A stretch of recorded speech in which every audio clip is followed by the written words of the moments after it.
Welcome back. আপনাদের সবাইকে স্বাগত জানাচ্ছি। আমি রাসেল। আশা করছি আপনারা সবাই ভালো আছেন, ভালোর দলে আছেন। আমিও ভালো আছি, ভালোর দলে আছি। আমি তৃতীয় ঘটনায় যাচ্ছি এবং যেভাবে লেখা আছে সেভাবেই পড়ে শোনাচ্ছি। আসসালামু আলাইকুম রাসেল ভাই, আশা করি আপনি ভালো আছেন আর আপনি তো সব সময় ভালোর দলে থাকেন। আমি রাকিব, কুড়িগ্রাম জেলার রৌমারী উপজেলা থেকে বলছি। আমার বাসা অনেক দূরে হওয়ায় স্টুডিওতে আসা সম্ভব নয়, তাই ইমেইলে পাঠাচ্ছি। বেশি কথা না বলে ঘটনায় যাই। ঘটনাটা আমি সংগ্রহ করি আমার ভাইয়ের বন্ধুর কাছ থেকে। আমাদের কুড়িগ্রামের একটি ঘটনাটি ফয়সাল ভাইয়ের কাছ থেকে শোনা। তার সাথেই ঘটনাটি ঘটে। তিনি আমায় যেভাবে বলেছেন আমি সেভাবেই বলছি। সুমন নামে আমার শৈশব কৈশোরের একজন বন্ধু ছিল, যে আত্মহত্যা করে মারা গেল। মরার আগে তার নাম ছিল খড়ি সুমন, অর্থাৎ অত্যন্ত শুকনো ছিল সে। মরার পরে নাম বদলে হয়ে গেল দড়ি সুমন। যা হোক, সন্ধ্যার আগ মুহূর্তে শুনতে পেলাম সুমন গলায় দড়ি দিয়েছে। বাড়ি থেকে দৌড়ে গিয়ে ওদের বাড়ির সীমানায় পৌঁছালাম। সবাই হুড়মুড় করে তাকে হাসপাতালে নিয়ে যাচ্ছে। এমন সময় ওর মা বললেন, বাবা সুমন, তুই এটা কি করলি? কষ্ট চেপে রেখে বাড়ি চলে এলাম। তখন রাতে দেরি করে বাইরে থাকা নিষিদ্ধ ছিল। সন্ধ্যায় লাশ হাসপাতালে নেওয়ার আগেই সুমন মারা যায়। হাসপাতাল থেকে লাশ পোস্টমর্টম করতে নিয়ে যাওয়া হয়। সুমনের মামা লাশ নিয়ে একা বসেছিলেন রাত 12টা পর্যন্ত। পরে তিনি ভয়ে আর সেখানে থাকতে পারেননি। সকালে যখন তিনি লাশের কাছে যান তখন দেখেন 4-5টা কুকুর লাশটাকে চাটছে, অর্থাৎ পা চাটছে। সকালে লাশ পোস্টমর্টমে নিয়ে যায়।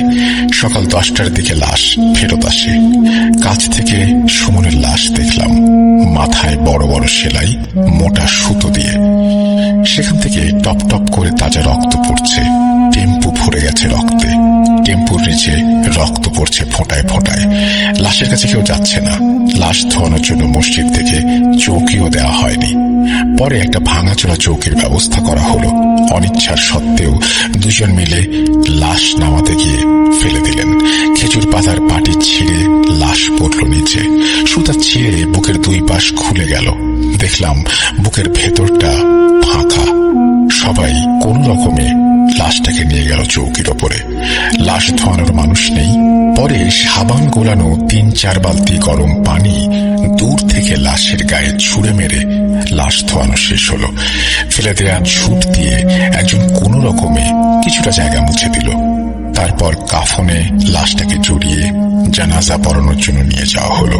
আমরা দেখলাম জানাজা পড়তে হাতে গোনা 8-9 জন মানুষ এসেছে। তার মধ্যে আমরা 4 জন বন্ধুই ছিলাম। ইমাম সাহেব জানাজা না পড়িয়ে চলে গেলেন। তিনি আত্মহত্যা করা লাশের জানাজা পড়াবেন না। এরপরও জানাজা পড়ানো হলো। জানাজা পড়ালেন সুমনের বড় মামা। বিশ্বাস করবেন না, প্রায় 2 কিলোমিটার রাস্তায় আমরা 4 বন্ধু ছাড়া কেউ খাটিয়া কাঁধে নেয়নি। গোরস্থানে পৌঁছে দেখলাম মূল কবরস্থান থেকে দূরে বাঁশঝাড়ের ঝোপের ভেতর কোন রকমে একটা কবর খোঁড়া হয়েছে। সেই কবরে কেউ নামতে যাচ্ছে না। কবরের কাছে গিয়ে দেখলাম হয়তো 7 দিন আগে খোঁড়া কবরের পাশে সুমনের কবর খোঁড়া হয়েছে। কবর খোঁড়ার সময়ে কবরের দেয়াল ফুটো হয়ে গেছে। ফুটো দিয়ে হড়হড় করে পাশের কবরের লাশের পচা গন্ধ আসছে। দুর্গন্ধে দাঁড়ানো যাচ্ছে না। সবাই মাথায় টুপি খুলে নাকে ধরেছে। কবরে নামার কেউ নেই। এমনকি সুমনের বড় মামা, তিনি অসুস্থ হয়ে পড়লেন। বমি করতে করতে তাদের এমন অবস্থা হলো যেন আজকে আর বাড়ি যেতে পারবেন না। তাদেরও এখানে কবর দিয়ে যেতে হবে। কবরে নামার কেউ নেই। আমি বললাম আমি নামবো। আমার এক বন্ধু বলল আমিও নামবো। আমি আমার প্যান্ট গুটাতে লাগলাম। সুমনের এক মামাতো ভাই বললেন, অবিবাহিত কাউকে কবরে নামতে দিয়েন না, আমি নামছি। তিনি লুঙ্গি গুটিয়ে লাফ দিয়ে সেই পচা গলা পানির ভেতর নেমে পড়লেন। একাই কোলে তুলে নিলেন লাশ। একা কোলে নেওয়ার সময় হাত ফসকে পুরো লাশ পানির মধ্যে পড়ে গেল। আমরা উপরে দাঁড়িয়েছিলাম। পচা পানি ছিটিয়ে গা পর্যন্ত এসে পড়ল। সুমনের মামা পুরোপুরি ভিজে গেছেন। তিনি ওয়াক ওয়াক করছেন। কোন রকমের লাশ উত্তর দক্ষিণ সোজা করে দিয়ে কাফনের কাপড়ের গিট খুলে ওপরে উঠে আসলেন। আমার এক হাতে আমি নাক চেপে ধরেছি এবং বাঁশের চাটাই দিয়ে তাড়াতাড়ি কবরের মুখটা আর এক হাত দিয়ে ঢেকে দিলাম। এলোপাতাড়ি কবর দিয়ে কোন রকমে গোরস্থান ত্যাগ করলাম। বাড়ি আসার আগেই আমি সহ আমার সব বন্ধু অসুস্থ হয়ে পড়লাম। গোসল করেও গায়ের দুর্গন্ধ যায় না। সাবানের পর সাবান ঘষে ঘষে গোসল করলাম সবাই। সুমনের কাহিনী যদি এখানেই শেষ হতো তবে ভালো হতো, তবে কাহিনী এখান থেকেই শুরু। এরপর আমাদের বন্ধু এবং এলাকার অনেকের সাথে অনেক ঘটনা ঘটে। আমার সাথেও অনেক ঘটনা ঘটেছে। সেটা হলো, একবার এক বন্ধুর বাড়িতে গিয়ে ফিরতে ফিরতে অনেক রাত হয়ে গেল। রাত 11টার দিকে বন্ধুর বাড়ি থেকে ফিরে বাইকে উঠলাম। বাইকে করে যখন রহিমপুর গোরস্থানের কাছে এলাম তখন হঠাৎ বাইক বন্ধ হয়ে গেল। রাস্তার পাশে বাইক সাইড করে বসে বসে দেখছি আর ভাবছি, হলো কি? তেল আছে, সব ঠিক আছে, কিন্তু বাইক স্টার্ট নিচ্ছে না কেন? কিকের পর কিক মারছি আর নেমে নেমে দেখছি কি সমস্যা। মেজাজ খারাপ, সিগারেট ধরিয়ে টানছি আর দেখছি। যখন বাইকের এই অবস্থা তখন বাইকের ওপারে এসে সুমন দাঁড়ালো। বলল, কিরে বাইকে কি হয়েছে? আমি একবার ওর দিকে তাকিয়ে স্বাভাবিকভাবে বললাম, আর বলিস না দোস্ত, কি যে হয়েছে বুঝতে পারছি না, স্টার্ট নিচ্ছে না। তুই এখানে কি করিস? সুমন বলল, একটু ঘুরতে বের হয়েছি, একা একা ভালো লাগছিল না। আমি দাঁড়িয়ে হাতে লেগে যাওয়া প্লাগের কালি মুছতে মুছতে দেখি বাইক স্টার্ট নেয় কিনা। এই বলে কিক মারতেই বাইক স্টার্ট নিল। আমি বললাম, থাক, গেলাম। এই বলে বাইক নিয়ে দিলাম এক টান। বেশ কিছু দূর আসার পরে আমার মনে হলো, এইমাত্র কার সঙ্গে কথা বললাম আমি? সুমনের সঙ্গে। এও কি সম্ভব? সুমন তো আজ থেকে 5 বছর আগে মারা গেছে। তাহলে আমি কার সঙ্গে কথা বললাম? বাইকের ওপরেই আমি যেন জমে গেলাম। গ্রামের ভাঙাচোরা রাস্তায় 80তে স্পিড তুলেছি। মনে হচ্ছে তবুও বাড়ি অনেক দূর। বাড়িতে এসেও আমি নিজেকে বিশ্বাস করতে পারছিলাম না যে আমি ভুল দেখেছি, কারণ আমার স্পষ্ট মনে আছে আমি সুমনের সঙ্গেই কথা বলেছি। এরপর আরেকটা ঘটনা ঘটে আমাদের এলাকার মেম্বারের সাথে।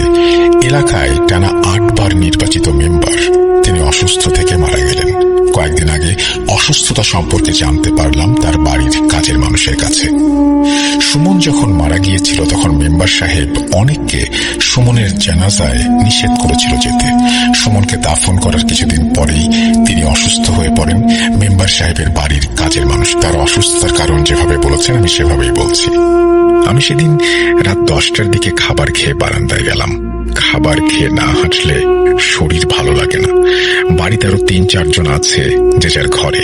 আমি বারান্দায় হাঁটার সময় হঠাৎ দেখলাম উঠোনের কোনায় কেউ একজন দাঁড়িয়ে। বাড়ির গেট লাগানো, সবার ঘরে দরজা বন্ধ, তবে কে দাঁড়িয়ে আছে ওখানে দেখার জন্য আমি বারান্দার লাইট জ্বালালাম। লাইট জ্বেলে দেখলাম পচা গলা শরীর নিয়ে একটা বডি উঠোনের কোনায় দাঁড়িয়ে আছে। হঠাৎ সেই বডি বলল, তুই আমার জানাজা পড়াতে নিষেধ করেছিলি কেন? আমি নড়তে পারছিলাম না।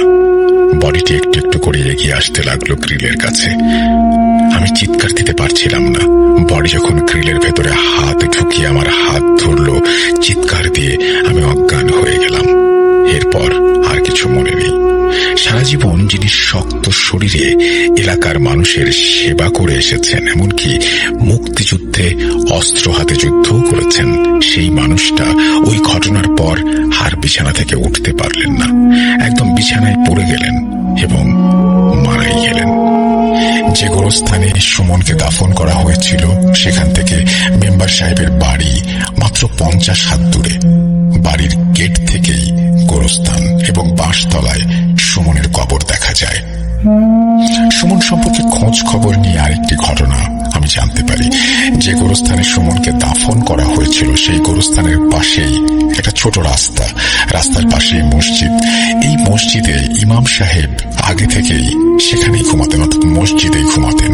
তার কাছ থেকে জানলাম, তার ভাষ্য মতেই লিখছি, তখন গরমের সময় ভোরবেলা ফজরের আজান দেওয়ার টাইম হয়ে গেছে, কিন্তু এখনো আজান দেয়া হয়নি। প্রতিদিন মুয়াজ্জিন সাহেব এসে আজান দেন, আজকে কেন যেন দেরি করছেন। এই ভেবে আমি বিছানা ছেড়ে উঠলাম। আমি মসজিদের বারান্দায় হাঁটছিলাম আর দাঁতন করছিলাম। হঠাৎ দেখলাম দূর থেকে মুয়াজ্জিন সাহেব দৌড়াতে দৌড়াতে এসে গেটের দরজা ধরে বললেন, হুজুর তাড়াতাড়ি গেট খুলুন। আমি গেট খুলে দিয়ে বললাম, কি কি হয়েছে? আপনি এরকম করছেন কেন? মোহসেন সাহেব আমাকে আঙুল দিয়ে গোরস্থানের কোনায় কিছু একটা দেখালেন, কিন্তু আমি কিছুই দেখতে পারলাম না। কয়েকবার তিনি বললেন, হুজুর দেখেন, হুজুর দেখেন। মোহসেন সাহেব আমাকে আঙুল দিয়ে গোরস্থানের কোনাটা দেখাচ্ছেন। আমি দেখলাম একটা বডি, যার শরীরের চামড়া মাংস পচে গেছে, সে দাঁড়িয়ে আছে। বিশ্বাস করুন, আমি স্পষ্ট দেখেছি। রাস্তার লাইটের আলোয় চারপাশ আলোকিত ছিল। আমি দেখলাম বডিটি সামনে এগিয়ে আসছে। আমি দোয়া-দুরূদ পড়তে লাগলাম। মুয়াজ্জিন সাহেবকে নিয়ে মসজিদের ভেতরে চলে গেলাম। দরজা দিয়ে দেখলাম বডিটি একেবারে মসজিদের কাছে থেকে একটু দূরে রাস্তার উপর এসে দাঁড়িয়েছে। আমি মুয়াজ্জিন সাহেবকে বললাম, আপনি আজান দিন। মুয়াজ্জিন সাহেব কাঁপতে কাঁপতে গিয়ে মাইকে আজান দিলেন, আর আমি তার পাশেই দাঁড়িয়ে থাকলাম। আজান শেষ হওয়ার পর আবার মসজিদের বাইরে তাকালাম, কিছু নেই। পূব আকাশে একটু একটু করে আলো ফুটছে। তারপর থেকে আমি আর ওই মসজিদে থাকি না। মসজিদে অনেক দূরে বাসা ভাড়া নিয়েছি। এখনো ফজরের ওয়াক্তে কয়েকজন মিলে এসে মসজিদে ঢুকি, নিজেই আজান দেই। মুয়াজ্জিন সাহেব সেই ঘটনার পর থেকে আর এই মসজিদের আশেপাশেও আসেন না। আমি পরে লোকজনের কাছে এবং বডির ধরন বলে জেনেছিলাম যে বডিটি আমি দেখেছিলাম সেটা আপনাদের এলাকার একটা ছেলের বডি, যাকে অনেকেই দেখেছে। সুমন মরার বছরখানেক পরের ঘটনা আমার বন্ধুর কাছ থেকে শুনেছিলাম। বন্ধু রাতে একা থাকে বলে তার এক সিনিয়র ভাতিজা তার সঙ্গে থাকে। ভাতিজার নাম রবি। রবির দোকান আছে। সে প্রতিদিন রাত 11টার দিকে দোকান বন্ধ করে বন্ধুর কাছে আসে এবং তারা একসাথেই ঘুমায়। বন্ধুর মুখে যেভাবে শুনেছি সেভাবেই বলছি। আমি শুয়েছিলাম, চোখ দুটো ঘুমে বন্ধ হয়ে এসেছে। হঠাৎ রবি চাচা এসে দরজায় নক করে ভেতরে ঢুকলো। তারপর আমার মাথার কাছে এসে বসলো। সারাদিন কি করেছে না করেছে সেই নিয়ে গল্প। হঠাৎ আমি দেখলাম রবি চাচার চোখ মুখে কেমন একটা পচা পচা ভাব, যেন গলে পড়ছে। চোখ দুটো বের হয়ে এসেছে কোটর থেকে। কথা বলতে বলতে কেন যেন আমার মনে হলো আমি বিছানা থেকে উঠবো। আমি বিছানা থেকে উঠতে লাগলাম, তখন রবি চাচা আমার বুকের ওপর একটা হাত দিলেন। আমি উঠতে পারছি না, কথাও বলতে পারছি না, চিৎকারও দিতে পারছি না। আমি দেখলাম যে হাত আমার বুকের ওপরে তা কোনো স্বাভাবিক মানুষের হাত না। ধীরে ধীরে হাতের চাপ বাড়ছে। এইদিকে রবি চাচার মুখের সব চামড়া মাংস খসে পড়েছে এবং এক সময় চেহারা সুমনের মতো হয়ে গেল তার। আমি লাফ দিয়ে বিছানা থেকে উঠলাম। দরজার দুই পাট অর্থাৎ দুইটা কপাট একদম হাঁ করে খোলা। আমি উঠে গিয়ে আমার আব্বা আম্মাকে ডেকে নিয়ে আসলাম ঘুম থেকে। তারপর তাদেরকে বললাম সবকিছু। তারা বললেন আমি স্বপ্ন দেখেছি। এক সময় আমিও ভাবলাম আমি স্বপ্ন দেখেছি। ঘরে এসে দেখলাম রবি চাচা হাত রেখেছিল যেখানে, সেই জায়গাটা খুব জ্বালাপোড়া করছে। টি শার্ট উঁচু করে দেখলাম চামড়ার উপরে 5টি আঙুলের ছাপ। আর একটা কথা, স্বপ্ন যদি আমি দেখতাম তবে আমি ঘরের দরজায় খিল দিয়ে ঘুমিয়েছিলাম। সেই দরজার কপাট খুলল কিভাবে? সেই ঘটনার রাতে রবি চাচা আমার কাছে ঘুমাতে আসেনি। সে নাকি সেদিন বিকেলে তার বড় ভাইয়ের শ্বশুর বাড়িতে বেড়াতে গিয়েছিল। পরদিন সকালে আমি এবং আমার আরো কয়েকজন বন্ধু আমার ওই বন্ধুর বুকের উপরে একটা বাম হাতের ছাপ দেখেছিলাম। সুমনের মৃত্যুর পর এলাকা পুরোপুরি নিশ্চুপ হয়ে গিয়েছিল। মাঠে ছেলেরা খেলে না, সন্ধ্যা হলেই যে যার ঘরে ঢুকে যায়। আলিফ লায়লা দেখার জন্য সেই সময় আমাদের ঘর মানুষে পরিপূর্ণ থাকত। সুমনের মৃত্যুর পর শুক্রবারের সিনেমা আলিফ লায়লা কেউ দেখতে আসে না। এলাকা স্বাভাবিক হতে বেশ কিছুদিন লাগলো। একদিন সুমনের বাড়িতে গেলাম। চাচি আমাকে জড়িয়ে ধরে খুব কাঁদলেন। মাসখানেক পর সুমনের বাবা তাদের বাড়ি ছেড়ে সুমনের দাদির পুরনো বাড়িতে চলে যান। কারণ কি আমি জিজ্ঞেস করলাম চাচিকে। চাচি বললেন কিছু না, শুধু কাঁদলেন। অনেক জিজ্ঞাসাবাদের পরে এক পর্যায়ে চাচি বললেন, আমি মা হয়ে ওই বাড়িতে থাকতে পারি না। 7 দিন আগে তোমার চাচা ঘরের ভেতরে সুমনকে নাকি দেখেছে। আমি তোমার চাচাকে ভুল দেখেছো বলে কথাটা উড়িয়ে দিয়েছিলাম। পরশুদিন রাতে এই সব আমি আবারও দেখি। আমি ঘুমিয়েছিলাম, হঠাৎ দমকা হাওয়ায় ঘরে জানালা খুলে গেল। আমি জানালা লাগাতে গিয়ে দেখি আমাদের পোষা কুকুরটার মাথা ছিঁড়ে কেউ বারান্দার উপরে ফেলে রেখে গেছে।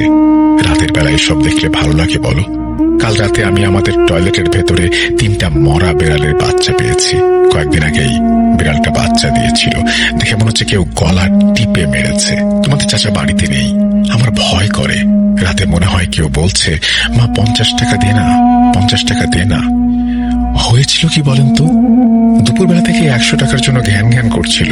আমার কাছে টাকা নেই, সুমনের বাপের কাছেও টাকা নেই, অর্থাৎ সে টাকা পাঠায় না। নাই এর মধ্যেও গতকাল সে 50 টাকা নিয়েছে, এসে বলল, মা 50 টাকা দাও। আমি বললাম, টাকা নেই, তোমার আব্বা এখনো টাকা পাঠায়নি, বাজার যে করব সেই টাকাই নেই।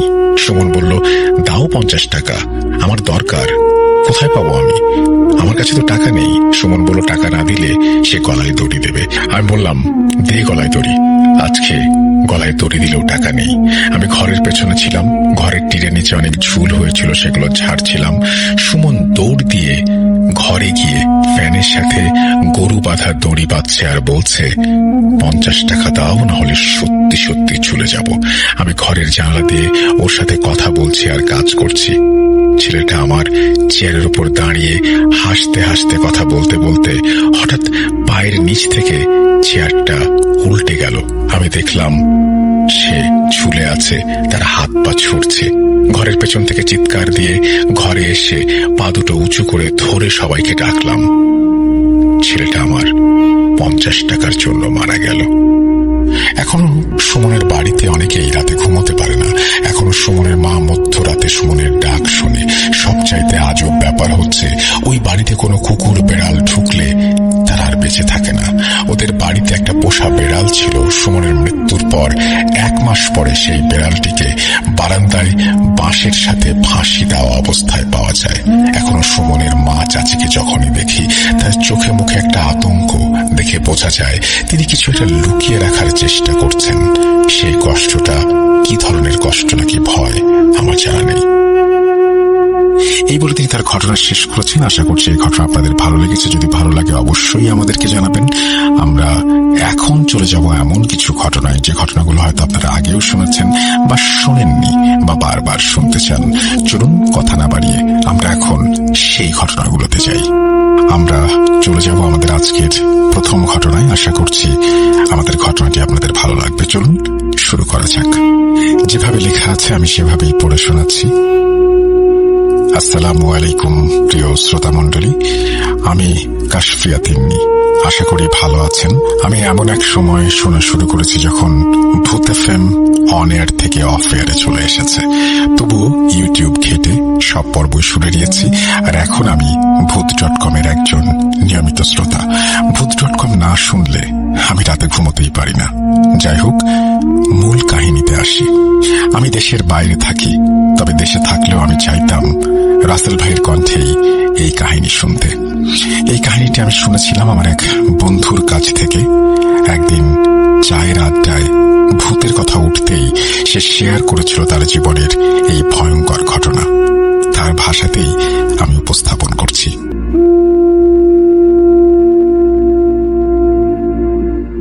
চা দোকানে বসে আড্ডা দিচ্ছিলাম।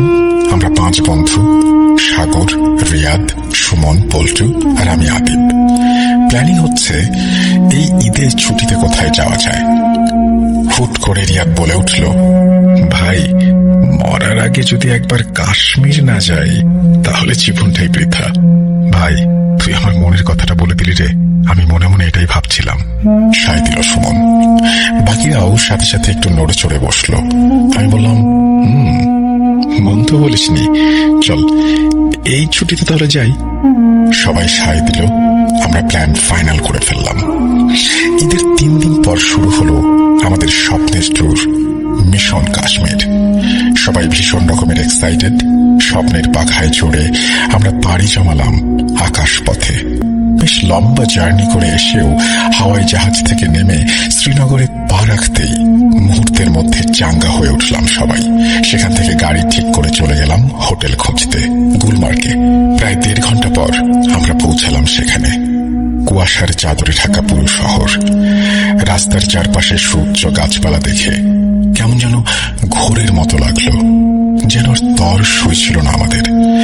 যেতে যেতে আমার নজরে পড়ল এক বিশাল মহলের মতো একটি কাঠের বাড়ি, ঠিক যেন স্বপ্নের মতো একটা বাড়ি।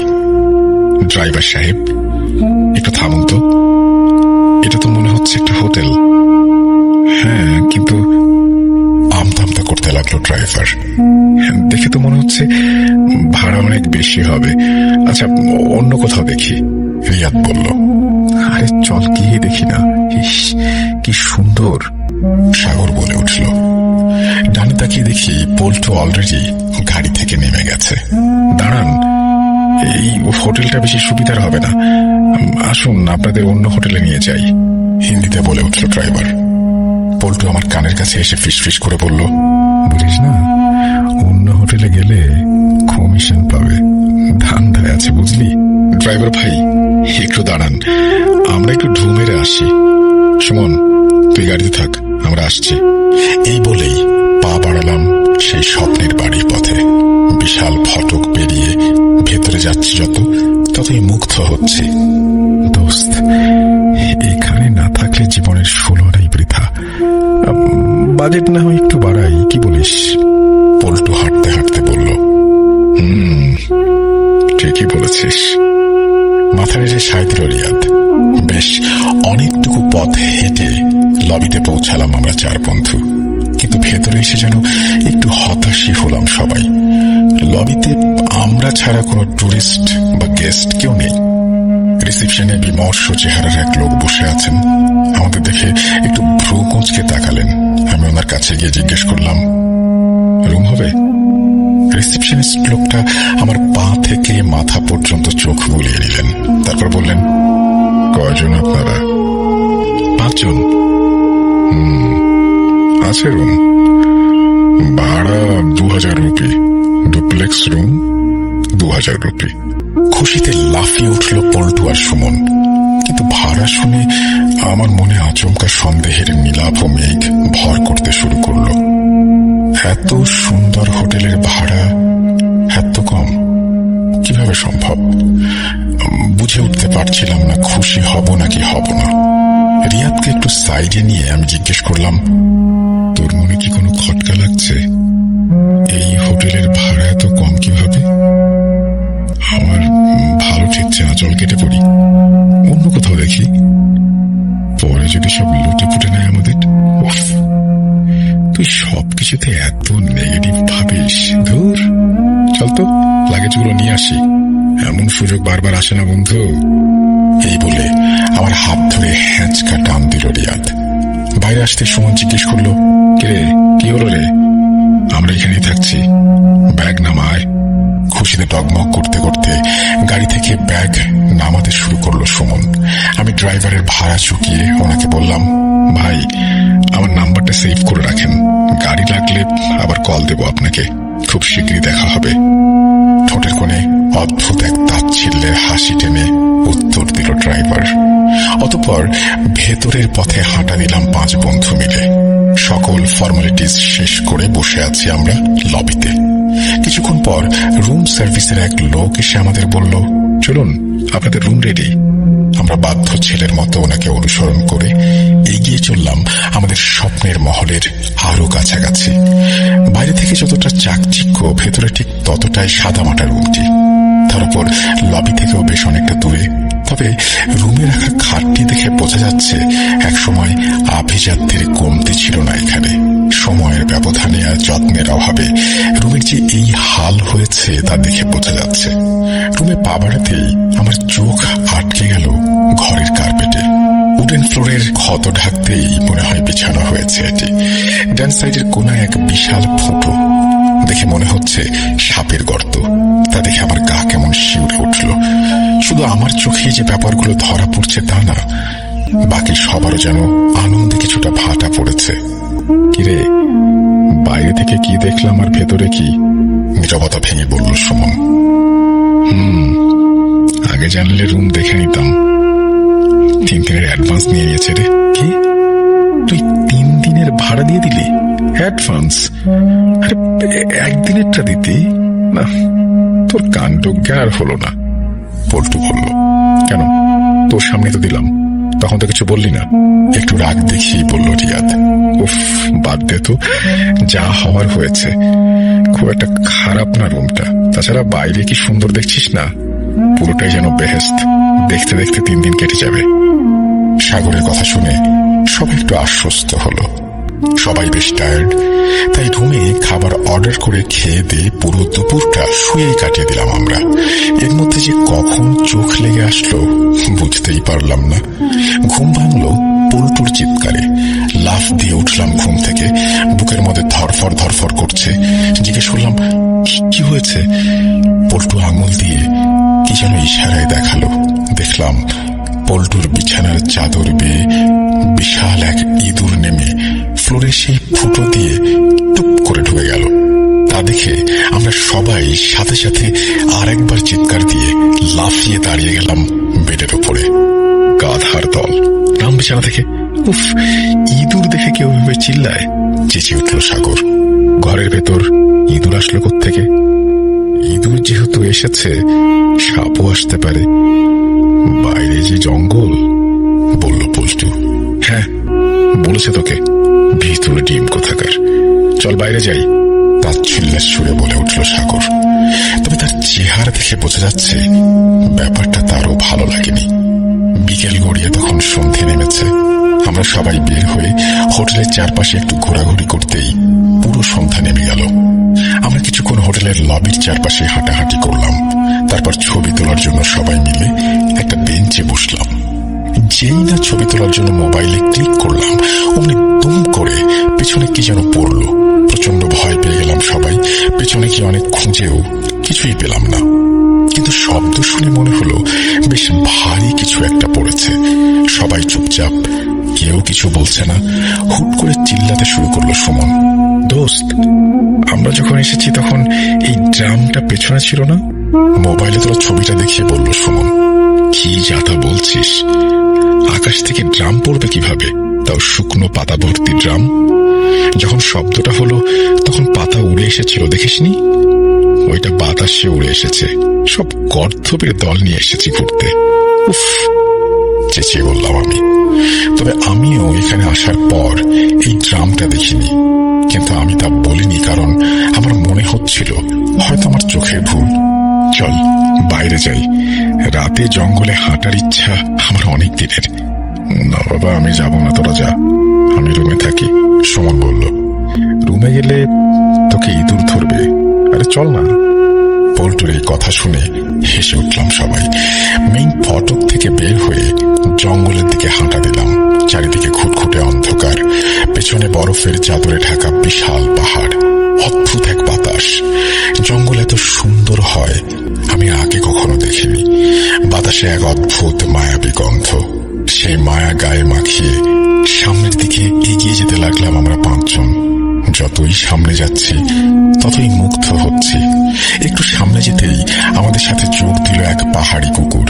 মাথায় একটু হাত বুলিয়ে দিতেই সাথে সাথে চলতে লাগলো আমাদের সাথে।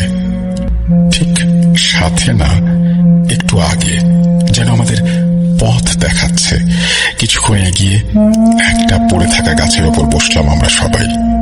পেছনে পাহাড় আর সূর্য গাছপালা। দূর থেকে ভেসে আসছে নানা রকম অচেনা পোকামাকড়ের ডাক। তারই মাঝে আরো একটা ডাক ভেসে আসছে, ভয়ঙ্কর, গা কাঁপানো, হয়তো কোনো বন্য জীব জানোয়ারের। আর তারই মাঝে আমরা। সেই পাহাড়ি কুকুরটাও এসে বসলো আমাদের পায়ের কাছে, কিন্তু সজাগ দৃষ্টি তার চারপাশে, যেন আমাদের পাহারা দিচ্ছে। মুখ দেখে মনে হলো সবাই একটু একটু ভয় পাচ্ছে, কিন্তু কেউ কিছু বলছে না। সাগর গুনগুন করে গান গাইছে।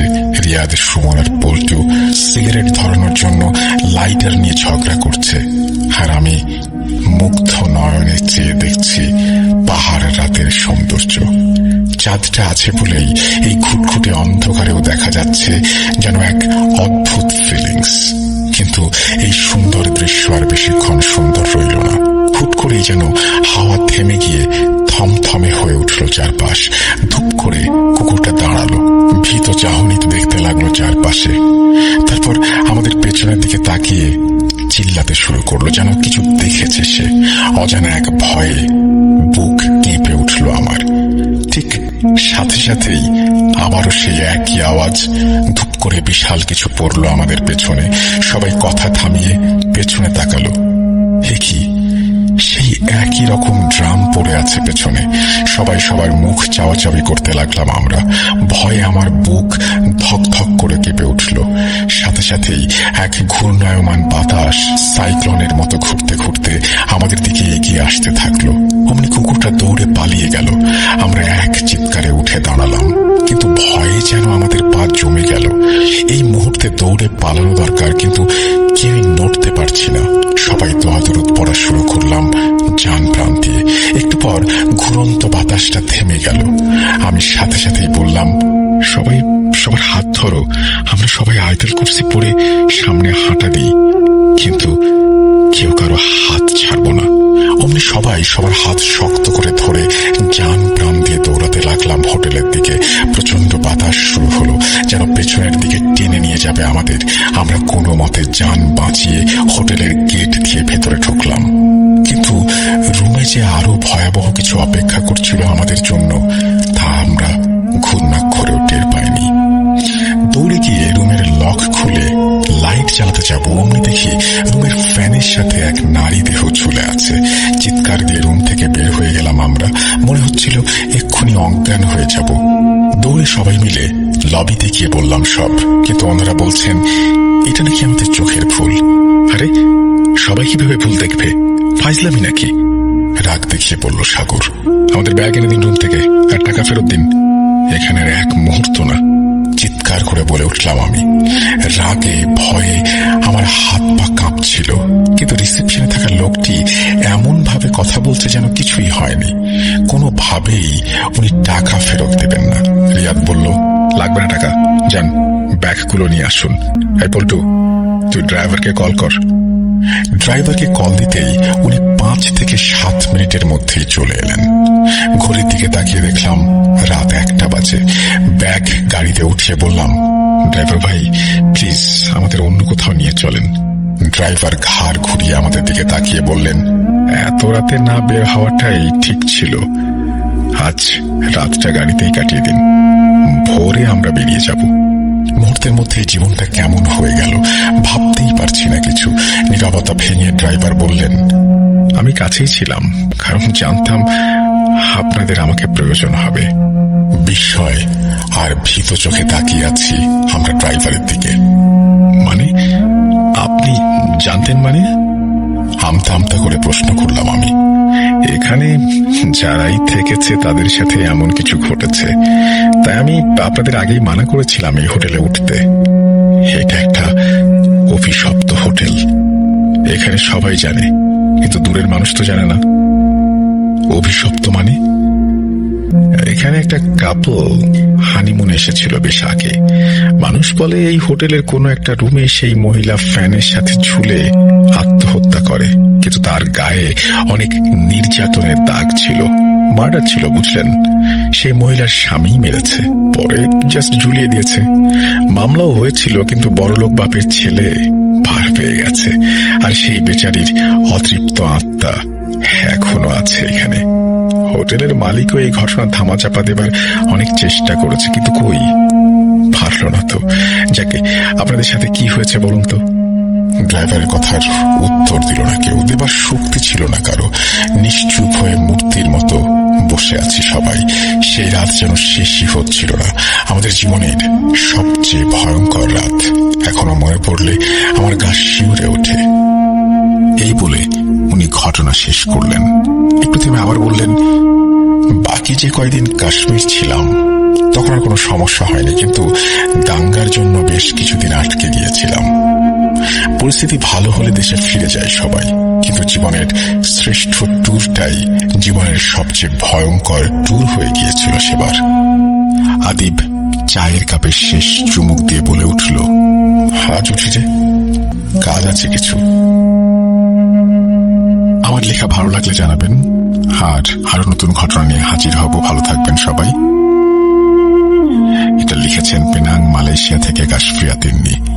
Thank you very much. আমার ধারণা যেটা ঘটনাটা আপনার না, ঘটনাটা আপনি কারো কাছ থেকে শুনে লিখেছেন, এবং তাকে একটু ক্রেডিট দেওয়ার জন্য আপনি এখানে বলেওছেন যে এটা আদিব নামের একজন আপনার সাথে শেয়ার করেছেন। Thank you very much. আপনি অনেক দূর থেকে পাঠিয়েছেন ঘটনা এবং আমাদেরকে মনে রেখেছেন, আমাদেরকে যে শোনেন সেজন্য আপনাকে আন্তরিকভাবে ধন্যবাদ জানাই। আমরা চলে যাব আমাদের পরবর্তী ঘটনায়। Welcome back. আপনাদের সবাইকে স্বাগত জানাচ্ছি, আমি রাসেল। আশা করছি আপনারা সবাই ভালো আছেন, ভালোর দলে আছেন। আরো একবার ফিরে আসলাম আরো একটা ইমেল নিয়ে আপনাদের কাছে। আশা করছি এই ইমেলটি আপনাদের ভালো লাগবে। তবে আগের দুটি ইমেলের মতো এই ইমেলটি অত বড় নয়, তবে ভালো লাগবে আশা করছি, এবং সেই বিশ্বাস থেকেই চাইছি আপনারা পুরোটা সময় আমার সঙ্গে থাকুন। আসসালামু আলাইকুম রাসেল ভাই, কেমন আছেন জানতে চাইলাম না। জানি আপনি সব সময় ভালোর দলেই থাকেন। আমি এবার এইচএসসি পরীক্ষার্থী। লিখছিলাম রাজশাহী বিভাগের সিরাজগঞ্জ জেলার উল্লাপাড়া থানা থেকে। আর কথা না বাড়িয়ে ঘটনায় চলে যাই। ঘটনাটি আমার নিজের খালাতো ভাই, খালাতো বোন আর খালুর সাথে। আমার নানার 7 ছেলে 2 মেয়ে। সেই দিক থেকে আমার আম্মু বড়। আমার বড় খালাম্মার বিয়ে হয় আমাদের পাশে তারাস উপজেলার নাথসোদপুর গ্রামে। আমার খালাম্মার স্বামী বা আমার খালু মিয়া ছিলেন একজন হাফেজ। তিনি তাদের গ্রামের পাশের একটা মাদ্রাসার শিক্ষক ছিলেন।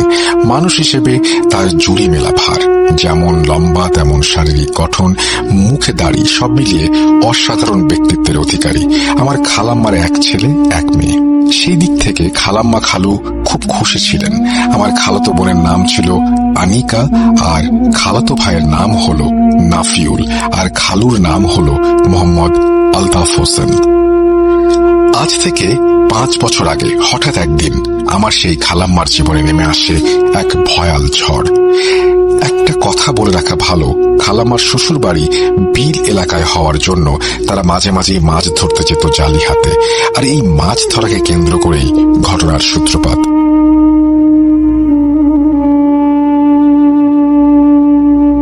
একদিন খালু মিয়া দুপুরে মাদ্রাসা থেকে এসে খালাম্মাকে তালের বড়া বা তালের পিঠা বানাতে বলেন। আরো বলেন যে মাছ ধরে এসে সেই তালের পিঠা খাবেন। হাত জালি দিয়ে মাছ ধরার জন্য সাধারণত 2 জন হলেই হয়। একজন জালি দিয়ে কচুরিপানার মধ্যে হেঁচি দেয়, আর একজন তাকে সাহায্য করার জন্য পাতিল নিয়ে সাথে সাথে থাকে। কথা অনুযায়ী খালু মিয়া আনিকা আর নাফিউলকে নিয়ে মাছ ধরার জন্য হাত জালি নিয়ে বাসা থেকে বের হয়ে পড়েন। তো দুপুর গড়িয়ে সন্ধ্যা নামে, সন্ধ্যা গড়িয়ে রাত। এদিকে খালু মিয়া, আনিকা ও নাফিউল কারো কোনো খোঁজ পাওয়া যাচ্ছে না। তখন খালাম্মা সব আত্মীয়দের বাসায় ফোন করা শুরু করেন যে তারা কোনো আত্মীয়র বাসায় গেছে কিনা। তারপরে যখন কোনো বাড়িতে পাওয়া যায় না, তখন সবাই মিলে তাদের খুঁজতে শুরু করেন। এরই মধ্যে আমাদের বাড়িতেও খবর আসে। তখন আমার বাবাও তাদের খুঁজে যান খালাম্মার শ্বশুর বাড়িতে। সকালে ভোরের আলো ফোটার আগে বাবা বাড়িতে চলে আসেন। বাবা কেমন যেন মুখ ভার করেছিলেন, বাবাকে কেমন জানি দেখাচ্ছে।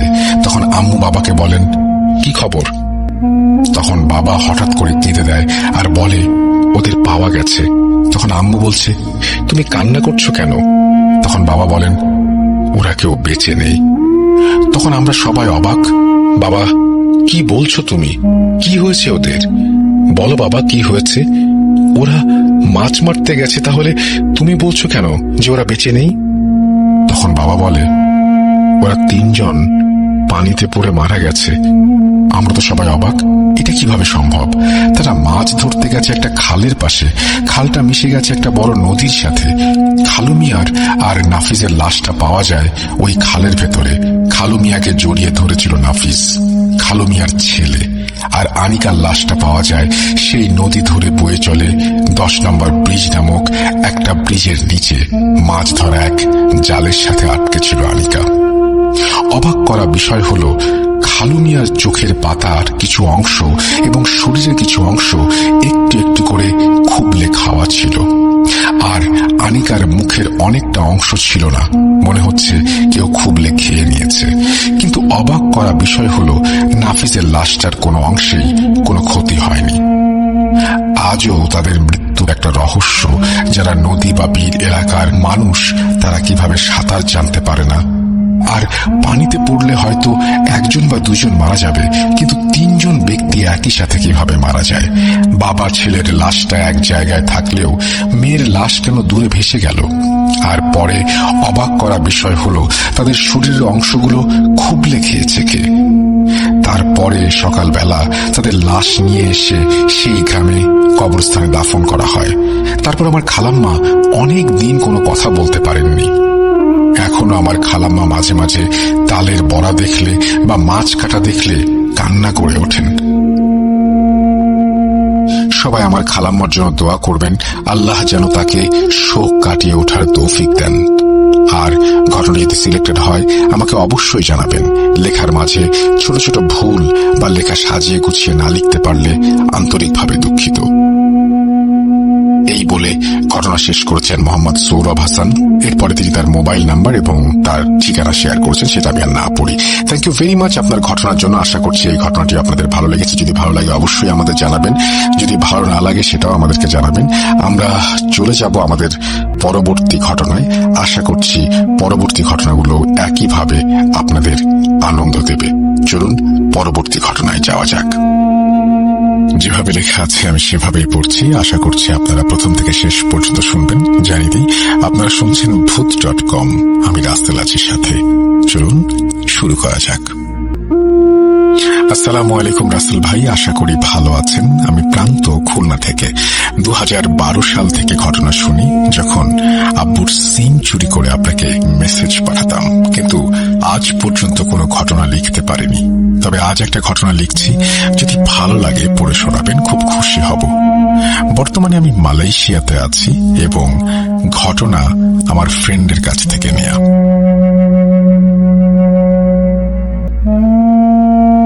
ঘটনাটা আমার বেস্ট ফ্রেন্ড তানভীরের খালার সাথে।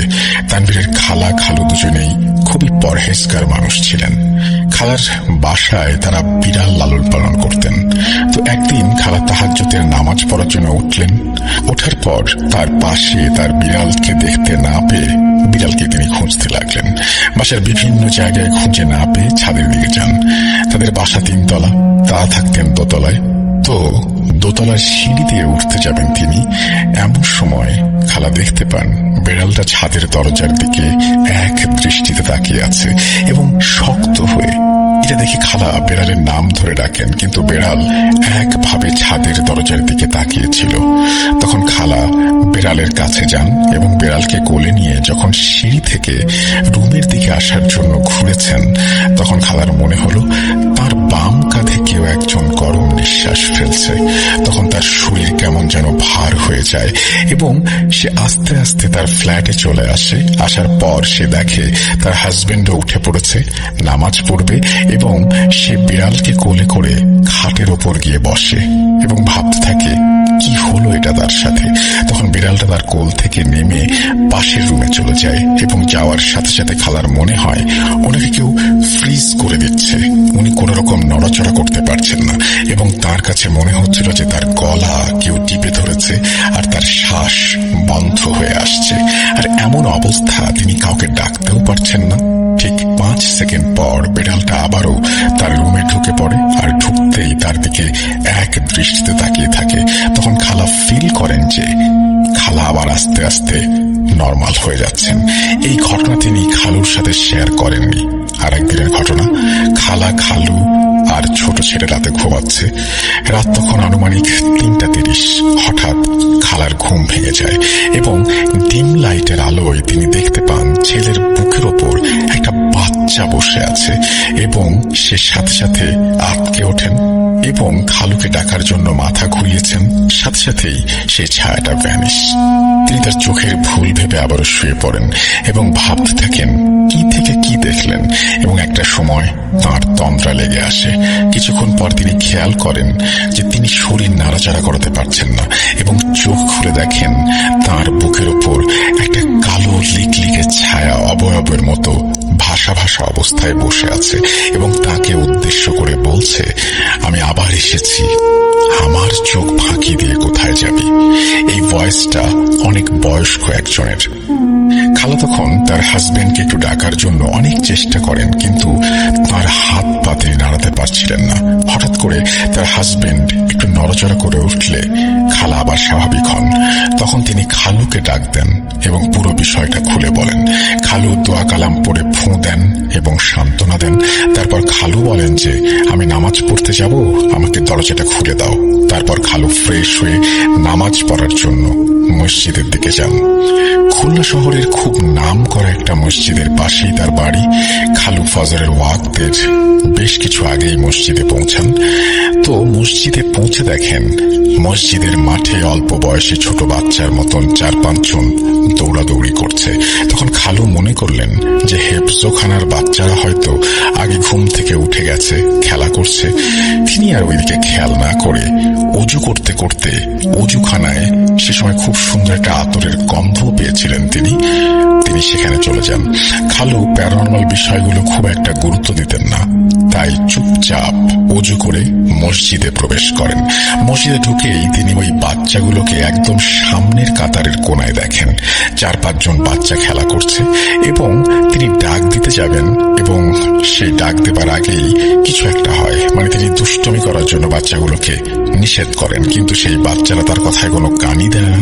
তখন তিনি মসজিদের এক কোনায় গিয়ে চুপচাপ বসে থাকেন এবং মনে হচ্ছিল আশেপাশে অনেকে হেঁটে বেড়াচ্ছে। কিছুক্ষণ পর মুয়াজ্জিন এসে আযান দিলেন। নামাজ শেষ করে সেই ইমাম সাহেবের কাছে জিজ্ঞেস করলে তিনি বলেন যে এখানে অনেক জিনরা নামাজ পড়ে আল্লাহ ইবাদত করে, এরপর থেকে এমন দেখলে তাদের কিছু বলবে না বা নিষেধ করবে না। এই ছিল আমার ঘটনা, ছোট্ট দুটি ঘটনা। এই খালার বাড়িতে নানা ধরনের সমস্যা হয়ে থাকে এবং খালাকে একবার একটি খারাপ জিন খুব বাজেভাবে অ্যাটাক করেছিল এবং এখন খালাকে মাঝে মাঝে বাসার ভেতরেই হুজুরকে দেখাতে হয়। তো এই ছিল ঘটনা। যিনি পাঠিয়েছেন কুয়ালালামপুর থেকে তিনি লিখছেন আমাদেরকে এবং তার নাম হচ্ছে প্রান্ত। আপনাকে অসংখ্য ধন্যবাদ প্রান্ত, এবং যারা আমাদেরকে শুনছেন এবং পুরোটা শুনবেন তাদের সবার জন্য অনেক অনেক শুভকামনা। আমরা চলে যাব আমাদের পরবর্তী ঘটনায়। চলুন শুরু করা যাক। আসসালামু আলাইকুম রাসেল ভাই, আমি মোহাম্মদ রিপন মাহমুদ বলছি, ঢাকার আশুলিয়া থাকি। তো রাসেল ভাই, আশা করি আপনি সবসময় ভালোর দলেই আছেন এবং ভবিষ্যতেও থাকবেন। তো আমি 2013 সাল থেকে আপনার ভূত এফএম এর নিয়মিত শ্রোতা ছিলাম এবং ভূত এফএম বন্ধ হয়ে যাওয়ার পর আমার খুব খারাপ লেগেছিল। তো যাই হোক, এখন ভূত.com এর সাথেই আছি এবং ইনশাল্লাহ সামনেও থাকবো। তো রাসেল ভাই, আজকে আমি যে ঘটনাটা শেয়ার করব এটা আমার অফিসের এক কলিগের মামার সাথে ঘটে যাওয়া ঘটনা। তো আমার অফিসের কলিগের নাম হচ্ছে বাবু ভাই। তো বাবু ভাইয়ের মতো করে আমি ঘটনাটা বলছি, আমি তার ভাষায় বলছি, তার মতো করে। ঘটনাটা আজ থেকে 20 বছর আগের কথা, 2000 কিংবা 2001 সালের কথা। ঢাকার কুড়িল বিশ্ব রোড এলাকায় সেই মামার বাসা। মামার বাড়ির পাশেই ছিল তার নানার বাসা। মামার নাম সাইফুল মামা। তো সেই সাইফুল মামা সাথে তার নানার ভাইয়ের, অর্থাৎ নানার ভাই তার নানা, সেই নানার সাথে সাইফুল মামার খুব একটা ভালো সম্পর্ক ছিল। মানে নানা নাতির যে সম্পর্কটা সেটা একদম ভাইয়ের মতো ছিল, বন্ধুর মতো ছিল। সবসময় তারা একসাথে ঘুরতো ফিরতো এবং কোনো জায়গায় বেড়াতে গেলে যাইতো। তো রাসেল ভাই, এই 15 থেকে 20 বছর আগেই নাকি বসুন্ধরা এলাকায়, ঢাকার বসুন্ধরা এলাকায় একটা মেলা বসতো। তো সেই মেলাটা যেদিন বসবে তার আগের দিন তারা ওই নানা নাতি মিলে, অর্থাৎ আমার সাইফুল মামা এবং নানা মিলে ওই জায়গাটাতে একটু ঘুরতে যায়। তো ঘুরতে গেলে সেই যে জায়গাটায় মেলা বসবে সেখানে ঘুরতে যায় এবং ঘুরতে গিয়ে দেখে যে সেই জায়গাটাতে একটা পুরাতন বট গাছ আছে এবং সেই যে বট গাছটা, সব বট গাছের ওখানে গিয়ে ও নানা মামাকে বললো, তোর তো অনেক সাহস, তো তুই কি বট গাছটাকে রাত 3টার সময় এই বট গাছের উপরে উঠে দেখাতে পারবি আমাকে? তো মামা আগে থেকেই, সাইফুল মামা অনেক জেদিল প্রকৃতির লোক ছিলেন এবং তিনি সবসময় বাজি ধরতেন আর কি। তো সাইফুল মামা বললেন, আচ্ছা নানা, এই গাছটা কত আগের? তো নানা বললেন, প্রায় 100 বছর হয়ে গেছে গাছটার বয়স। তো সাইফুল মামা বললেন, এই গাছে উঠবো, তাও আবার রাত 3টের সময়? এটা কোনো ব্যাপার হলো? এটাতে একদম সহজ কাজ। নানা বললেন, আচ্ছা ঠিক আছে, তো আজ রাত 3টার সময় এই বট গাছটাতে উঠবি। তো যেই কথা সেই কাজ, রাসেল ভাই রাতের 3টার সময় নানা একটু দূরে থেকে দেখছিল এবং মামা ওই গাছটিতে ওঠার জন্য, ওই বসুন্ধরা এলাকার ওই গাছটিতে, বট গাছটিতে ওঠার জন্য উনি যায় আর কি। তো রাসেল ভাই উনি গাছটাতে অনেক কষ্ট করে ওঠেন রাতের বেলায় 3টার সময়। তো যেহেতু গাছটা আকারে অনেক বড় বট গাছ ছিল এবং গাছের অনেক ডালপালা ছিল, তো রাসেল ভাই উনি একটা সময় খেয়াল করলেন গাছের উপরে ওঠার পর যে গাছের অন্য একটি ডালে একটা সাদা কাপড় পরা একটা মহিলা টাইপের কোনো কিছু বসে আছে। এটা দেখে তিনি তড়িঘড়ি করে সেই গাছ থেকে নেমে যান এবং দ্রুত নেমে উনি আর কি একটু ওই জায়গাটা ত্যাগ করার চেষ্টা করেন। তো রাসেল ভাই দুর্ভাগ্যজনক হলো সত্য, গাছ থেকে নামতে নামতেই উনি পজেসড হয়ে যান আর কি ওই জিনিসটা দ্বারা। তো এরপর নানার সাথে করে নিয়ে চলে আসেন বাড়িতে। যেই কথা সেই কাজ, বাজি ধরেছিল, বাজিতে সে জিতে গেল। এখন নানাকে তো তাকে কিছু খাওয়াতে হবে। তো আর একটা কথা বলি নাই রাসেল ভাই, সেটা হচ্ছে যে নানা যে বাজিটা ধরেছিল যে পরের দিন কিন্তু মেলা বসবে, সেই মেলায় যা ইচ্ছা তাই তাকে খাওয়াবে, মামাকে খাওয়াবে, এই বাজি ধরেছিল। তো মামা পরের দিন নানা সহ মেলায় গেল। তো সেদিন আর কি কোনো ধরনের এলোমেলো আচরণ বা মিসবিহেভ করেনি, মামা স্বাভাবিকই ছিল সেদিন। তো মেলায় গেল, মেলায় যাওয়ার পর পরের দিনের মেলায় যখন নানা মামাকে নিয়ে গেল, তখন নানা বলল যে কি খাবি বল, তাই খাওয়াবো তোকে।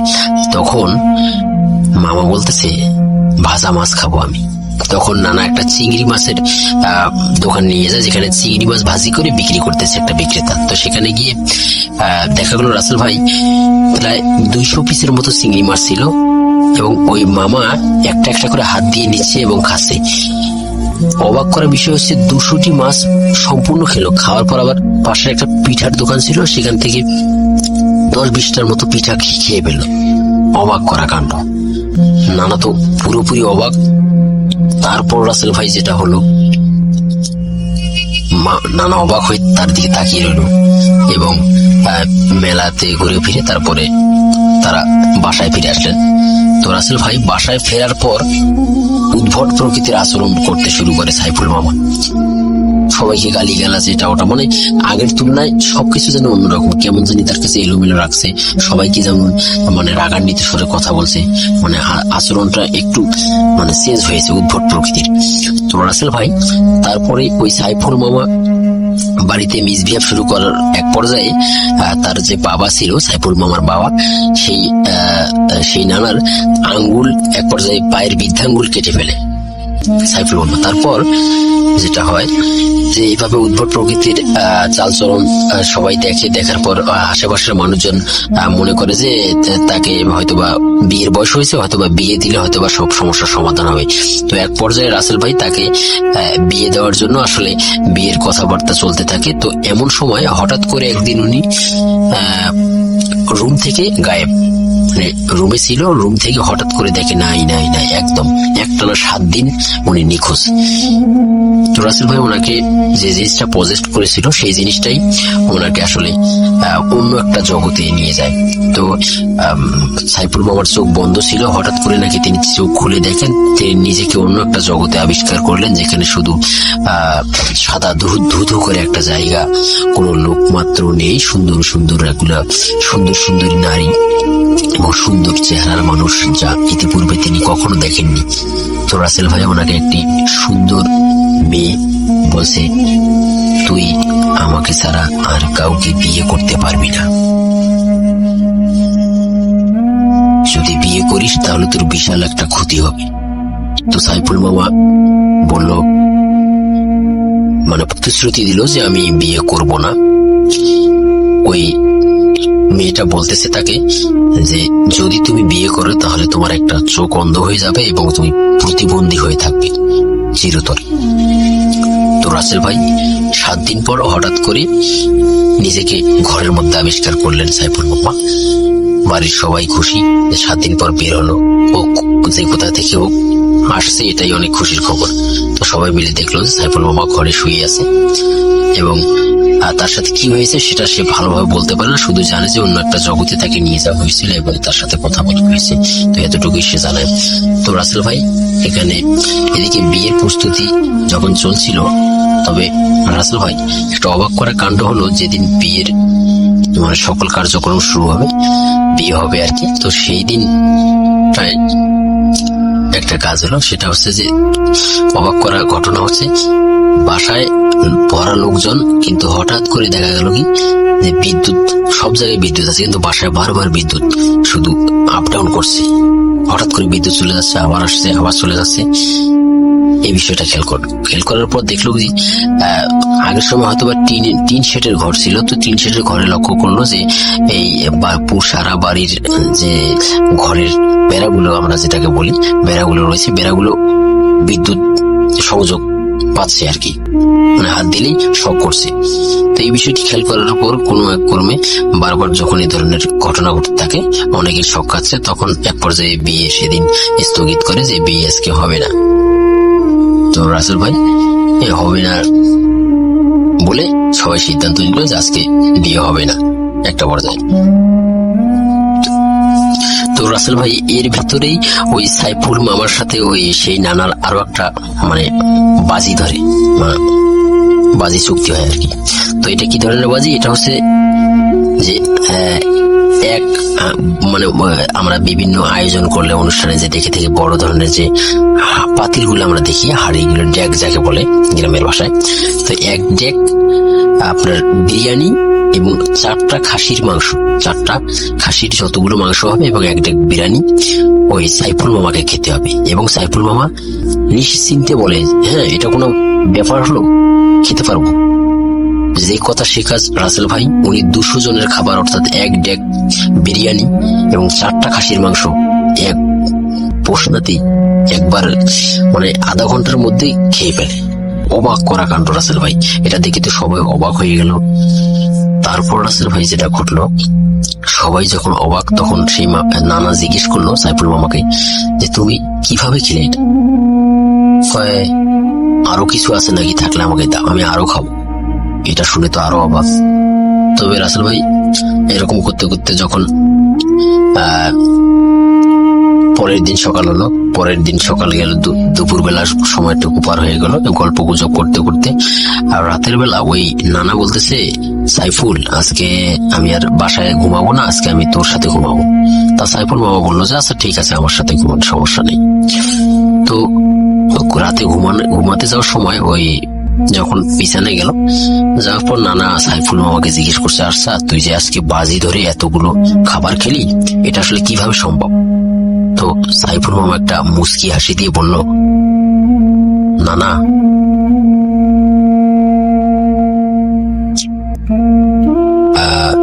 আমাদের বাসার যে টয়লেট আছে, ওয়াশরুমটা আছে, তার পেছনে তুমি কালকে সকালে গিয়ে দেখতে পাবা যে আসলে খাবারগুলো আমি কিভাবে কি করেছি। তো এই কথা বলে তারা ঘুমাতে যাওয়ার প্রস্তুতি। তো রাসেল ভাই এখানে একটা অবাক করার বিষয় হচ্ছে, ওই যে সাইফুল মামার সাথে ওই নানা যখন ঘুমাতে যায়, তখনই দেখা যায় যে তাকে কোনো এক অদৃশ্য শক্তি বিছানা থেকে ফেলে দেয়, আবার ঘুমাতে যায়, আবার ফেলে দেয়। এভাবে যখন 2 থেকে 3 বার তাকে ধাক্কা মেরে বিছানা থেকে কোনো একটা অদৃশ্য শক্তি ফেলে দিচ্ছে, তখন সে সাইফুল মামাকে জাগায় এবং ঘুম থেকে তাকে তুলে বলে যে এই অবস্থা, আমাকে তো কে জানি তোর বিছানা থেকে ধাক্কা মেরে ফেলে দেয়। তখন সাইফুল মামা একটা মুচকি হেসে দিয়ে বলেন, এটা কোনো বিষয় না। এভাবে অবাক করা দৃষ্টিতে মামা সাইফুল মামার দিকে চেয়ে থাকেন নানা। এর কিছুক্ষণ পর নানা বাসা থেকে বের হয়ে ওই রাতের মধ্যেই দেওয়াল টপকিয়ে নিজের বাড়িতে চলে যায় এবং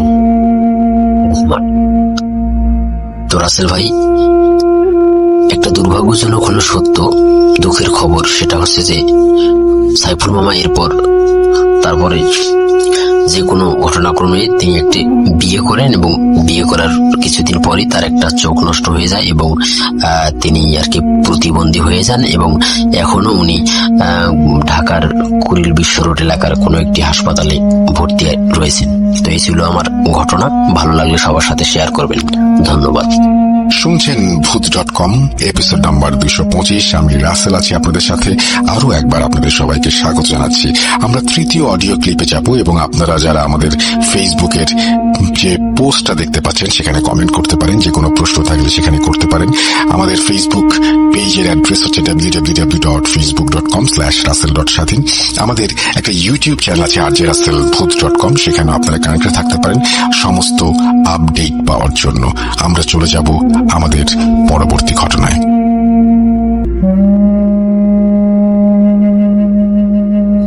আসসালামু আলাইকুম রাসেল ভাই, আশা করি আল্লাহর রহমতে ভালো আছেন। আমার নাম মোহাম্মদ মাজিদুল ইসলাম বাপ্পি। আমার বাসা খুলনা জেলার ডুমুরিয়া থানা চিচুড়ি গ্রামে। তো আমি কথা না বাড়িয়ে সরাসরি আমার ঘটনায় চলে যাচ্ছি। রাসেল ভাই, আমি যে ঘটনাটি বলবো আজকে সেটি মূলত আমার সঙ্গে ঘটে। রাসেল ভাই, আমার সঙ্গে যে ঘটনাটি ঘটে এটা বেশি দিন আগে নয়, এটা 2020 ফেব্রুয়ারি মাসে। রাসেল ভাই, আমার সঙ্গে যে ঘটনাটি ঘটে এটা মানে সেদিন বিকেলবেলায় আমি আমাদের যে স্কুলে মাঠ আছে, গ্রামের স্কুলে মাঠ, সেখানে আমি খেলা করতে যাই। তো খেলা শেষে আমি বাড়ি ফিরি তখন বাজে প্রায় 7টা। তো রাসেল ভাই, বাড়ি ফেরার পরে আমি হাত মুখ দিয়ে ফ্রেশ হয়ে যখন বসি একটু, তখন কিছুক্ষণ পর আমার এক চাচাতো ভাই আমার কাছে আসে। তো সে বলে, ভাই আমি তো সৌদি আরব যাবো, তো আমার ভিসা চলে আসছে, তো আমার কিছু কেনাকাটা করতে হবে, তুই আমার সঙ্গে যাবি, এখন যাওয়ার পরে আমরা কিছু কেনাকাটা করবো। তখন আমি আমার ভাইকে বলি যে, দেখ আমার কাছে টাকা নেই, আমি এখন যেতে পারবো না। তখন আমার ভাইটি বলে, দেখ আমার ফ্রেন্ডের বাইক আছে, আমরা 3 জনে যাবো আসবো, বেশি সময় লাগবে না। তখন রাসেল ভাই, আমরা 3 জন বাইক নিয়ে বের হয়ে যাই। আমাদের পাশে একটা জায়গা আছে যেখান থেকে আমরা জামা কাপড় এগুলো কিনবো। তো আমরা সেখানে প্রায় 8টা বাজতে পৌঁছে যাই। তো রাসেল ভাই, আমরা যখন সেখানে পৌঁছে যাওয়ার পরে যখন কেনাকাটা করি, তখন আমাদের এক ফ্রেন্ড ফোন দেয় এই জন্য যে আমাদের পাশের এলাকায় একটা অনুষ্ঠান হচ্ছে, সাংস্কৃতিক অনুষ্ঠান, খুব ভালো একটা অনুষ্ঠান হচ্ছে। তো আমাকে ফোন দিয়ে বলে, তাড়াতাড়ি চলে আয়, ভালো একটা অনুষ্ঠান হয়ে যাচ্ছে, তোরা তাড়াতাড়ি আয়। তো তখন আমি আমার ভাইকে বলি, দেখ ভাই, অনুষ্ঠান শেষ হয়ে যাচ্ছে, তাড়াতাড়ি তোদের কাজ সার। তো রাসেল ভাই, আমাদের 30-40 মিনিটের ভিতর কেনাকাটা হয়ে যায়। তো তখন আমরা গ্যারেজ থেকে বাইকটা নিয়ে বের হয়ে যাই। তো রাসেল ভাই, যখন বের হয়ে আমরা যখন বাড়ি পথে আসি, তখন একটা ভয়ঙ্কর একটা জায়গা আছে, জায়গাটার নাম হচ্ছে পোড়াবটতলা। বলতে গেলে রাসেল ভাই, সেখানে প্রায় মাসে 1-2টা ভয়ঙ্কর অ্যাক্সিডেন্ট হয়। তো রাসেল ভাই, আমরা যখন সেই ঘটনাস্থলে আসি, ঠিক তখন আমাদের যে বাইকের ড্রাইভার, তখন তিনি বলে যে, আমি তো এখানে 3-4টা রাস্তা দেখতে পাচ্ছি। তখন সে বলে, এখন কি করবো ভাই, আপনি একটু বলেন। তখন আমি বলি, তুমি তাড়াতাড়ি গাড়ি থামাও। তো রাসেল ভাই, তখন সে সঙ্গে সঙ্গে হাইড্রোলিক ব্রেক চাপে। তো বলে রাখা ভালো রাসেল ভাই, তার গাড়িটি ছিল পালসার DX এর গাড়ি। তো রাসেল ভাই, ব্রেক করার সঙ্গে সঙ্গে গাড়িটা সেখানে পড়ে যাওয়ার পরে আমি রাস্তা পরে পড়ে তারপরে সেখান থেকে আমি যে পাশে অনেকগুলো বাঁশ গাছ আছে, সেই বাঁশ গাছের ভিতরে চলে যাই। তো রাসেল ভাই, সেই বাঁশ গাছের ভিতরে আমি তো প্রায় অজ্ঞান ছিলাম। তো কত সময় ছিলাম সেখানে আমি এটা বলতে পারবো না। তো রাসেল ভাই, সেই বাঁশ গাছে থাকাকালীন আমি একটা জিনিস দেখি। তো রাসেল ভাই, এখন খুব খারাপ লাগতেছে আমার, যে এমন একটা জিনিস দেখবো আমি। জিনিস বলতে রাসেল ভাই, অনেক লম্বা করে কালো করে একটা লোক আসে আমার সামনে। তখন এসে বলে, আমি 64 সাল থেকে এখানে আমি আছি, তো এখানে কি জন্য আসছিস, এটা বলতে থাকে। তো রাসেল ভাই, এই যে কথাটা বলতেছে, তার মুখের দিকে তাকায় দেখি তার মুখটা অনেক ভয়ঙ্কর। লম্বায় বলতে গেলে প্রায় 7 ফিট লম্বা এবং অনেক অনেক কালো একটা লোক। তো রাসেল ভাই, বলতে বলতে আমি অজ্ঞান হয়ে যাই। তো এক পর্যায়ে সেখানকার লোক আমাকে উদ্ধার করে আমাদের খুলনা যে গাজী মেডিকেল আছে সেখানে ভর্তি করে। তো একটা সময় আমি প্রায় 17 দিন আইসিইউতে ছিলাম। তো প্রায় 29 দিন পর আমি বাড়ি ফিরি। বাড়ি ফেরার পর তখন রাসেল ভাই প্রায় পাগল টাইপের ছিলাম আমি। তো প্রায় 2 মাস পর ভালো হই। 2 মাস পর ভালো হওয়ার পর তো আমি জিজ্ঞেস করি আমার সে ভাইটা কোথায়। তা কেউ বলে না, সবাই বলে বিদেশ চলে গেছে, কেউ স্বীকার হয় না। আমার যেগুলো ফ্রেন্ড আছে তো তাদের কাছে জিজ্ঞেস করি, আমার আম্মা আব্বা ভাই বোন সবার কাছে জিজ্ঞেস করি সে ভাইটা কই, কেউ স্বীকার হয় না। তো রাসেল ভাই 6 থেকে 7 মাস পরে আমি জানতে পারি আমার সে ভাইটা মারা গেছিল সেখানে। তো রাসেল ভাই একটা বিষয় হচ্ছে আমি অনেক কিছু ভুলে গেছি, তবে আমি যখন এক্সচেঞ্জ করে বার গাছের ভিতরে চলে যাই তখন যে লোকটা এসে বলে আমি এখানে অনেকদিন ধরে আছি, তুই কি জন্য এখানে আসছিস। তো রাসেল ভাই তার মুখটা আমি এখনো বলতে পারছি না, যে সেই যে ভয়ঙ্কর মুখটা, সেই ভয়ঙ্কর মুখটা আমি এখনো বলতে পারছি না। তো রাসেল ভাই এই ছিল আমার সাথে ঘটে যাওয়া ঘটনা। যদি পারেন তাহলে একটু শেয়ার করবেন। সত্যি বলতে রাসেল ভাই আমি 2010 সাল থেকে বলতে আমি শুনতাম, তো তখন থেকে অনেকগুলো আমি ইমেল আপনার কাছে পাঠাইছি, একটা ইমেলও আপনি গ্রহণ করেননি। তো রাসেল ভাই আশা করি আমার এই যে ইমেলটা পাঠাচ্ছি, এখন ভয়েসটা পাঠাচ্ছি, এটা আপনি সবাই সামনে শেয়ার করবেন। Welcome back. আপনাদের সবাইকে আরো একবার স্বাগত জানাচ্ছি। আমি রাসেল। আশা করছি আপনারা সবাই ভালো আছেন, ভালোর দলে আছেন। আমিও ভালো আছি, আলহামদুলিল্লাহ ভালোর দলে আছি। আর এখন যেটা করব সেটা হচ্ছে আমরা কথা না বাড়িয়ে চলে যাব পরবর্তী ঘটনায়, এবং যথারীতি এখন একটা অডিও ক্লিপ প্লে করব। গত সপ্তাহের অডিও ক্লিপগুলো নিশ্চয়ই মন দিয়ে শুনেছেন, অনেকে প্রশংসা করেছেন, ভালো লেগেছে, এবং আশা করছি আজকের অডিও ক্লিপগুলো আপনাদের ভালো লাগবে। আমরা চলে যাচ্ছি আমাদের প্রথম ঘটনায়। আসসালামু আলাইকুম রাসেল ভাই, আমি সুমনা বলছি সাভার থেকে। অনেকদিন আগে প্রায় রোজার ভিতরে আমি আপনাকে টেক্সট করেছিলাম ইমেইলে যে আমি আপনার কিছু ঘটনা শেয়ার করব যদি আমি সুস্থ থাকি। আলহামদুলিল্লাহ মোটামুটি একটু এখন সুস্থ হয়েছি। ঘটনাটি হচ্ছে কালো জাদুর নিয়ে। তো ঘটনা শুরু করার আগে আমি বলে নিচ্ছি, আমি এবং আমার মা ভূত এফএমের অনেক বড় ফ্যান। আমি থেকে হচ্ছে আমার মা পর্যন্ত ভূত এফএম পৌঁছিয়ে দিয়েছিলাম আমি, এর জন্য বাসায় অনেক বকা খেতে হয়। আমার বাবা এই সমস্ত পছন্দ করে না, কেন করে না সেটা আমি আপনাকে আজকে বলবো, এবং বলার আগে বলছি যে আমি আমার আম্মুর থেকে অনুমতি নিয়ে দেন আপনাকে ঘটনাটি শেয়ার করা। ঘটনাটি হচ্ছে কালো জাদু সম্পর্কিত। আমি এবং আমার মা দুজনেই আক্রান্ত হওয়ার প্রথম কারণ হচ্ছে যে আমার বাবা মার রিলেশনশিপ বিয়ে ছিল। তো আমার মা হচ্ছে আব্বুকে তেমন একটা পছন্দ করতো না। তো সেই ক্ষেত্রে আমার বাবার একজন নানা ছিল। তো সেই ক্ষেত্রে দেখা গেছে যে আমার বাবা একদিন কান্নাকাটি করতেছিল যে তার এক কবিরাজ নানার কাছে যে দেখেন আমার তো একজনের সাথে এরকম রিলেশন, কিন্তু ও তো আমাকে পছন্দ করে না, আমাকে দেখতে পারে না। তো আমার বাবা যে ফ্ল্যাটে ভাড়া ছিল, যে এলাকায় ভাড়া ছিল, তার পাশের ফ্ল্যাটে আমার আম্মু থাকতো, আম্মুর খালার ফ্যামিলির সাথে। তো দেখা গেছে যে ওইখানে অনেক গার্মেন্টস এর মেয়েরা আর কি কাজ করতো। তো আব্বুর সাথে ওদের একটু কন্ট্যাক্ট ছিল। তো আম্মুকে দেখা গেছে যে ওইখান থেকে আপনার শরবত খাওয়াইতো, লেবু দিয়ে শরবত খাওয়াইতো। তো টুকটাক করে কবিরাজি করে আম্মুকে বিয়ে করেছিলেন। এবং এরপরে এগুলো করা হয়তো মূলত যারা কালো জাদুতে আক্রান্ত বা কালো জাদুতে তাদের শিকার, তো এদের মূলত হচ্ছে জিন চালান দিয়ে আপনার কালো জাদুটা করা হয়। তো আমার সেই ক্ষেত্রে এইরকম বিবাহ বন্ধনে আবদ্ধ হওয়া টোটালি আমি মনে করি যে জিন চালান দেওয়ার মতো। তো মাঝখান দিয়ে অনেক বছর পরে দেখা গেছে আমি যখন হই তারপর থেকে আমার প্রবলেম যেহেতু জিন চালানের সমস্যাগত কারণে আমার শারীরিক প্রবলেম, মানসিক প্রবলেম, বাবার সাথে তেমন একটা বনতো না। ঠিক আছে, তো বাবার সাথে না বোনানোর কারণে অনেক ঝগড়াঝাটি। আমি আমার ছোটবেলা থেকে আপনার এরকম ক্রাইসিসে বড় হয়েছে যে সপ্তাহে 2 থেকে 3 দিন আপনার এরকম ঝগড়াঝাটি লেগেই থাকবে। তো আমি ওইটার ভিতর দিয়ে এখন এইচএসসি কমপ্লিট করেছি, অনার্সে ভর্তি হব। তো একটা কথা বলতে চাই যে পাপ ছাড়ে না বাপকে, এটা হচ্ছে প্রচলিত কথা। তেমনি মাঝখান দিয়ে আমি যখন ক্লাস 8-এ পড়ি তখন আম্মুর কিডনিতে প্রবলেম হয়েছিল। তো কিডনিতে প্রবলেম মানে কেন হয়েছিল, অতিরিক্ত ওষুধ খাওয়ার কারণে, অতিরিক্ত ওষুধ সেবনের কারণে আম্মুর কিডনিতে প্রবলেম হয়েছিল।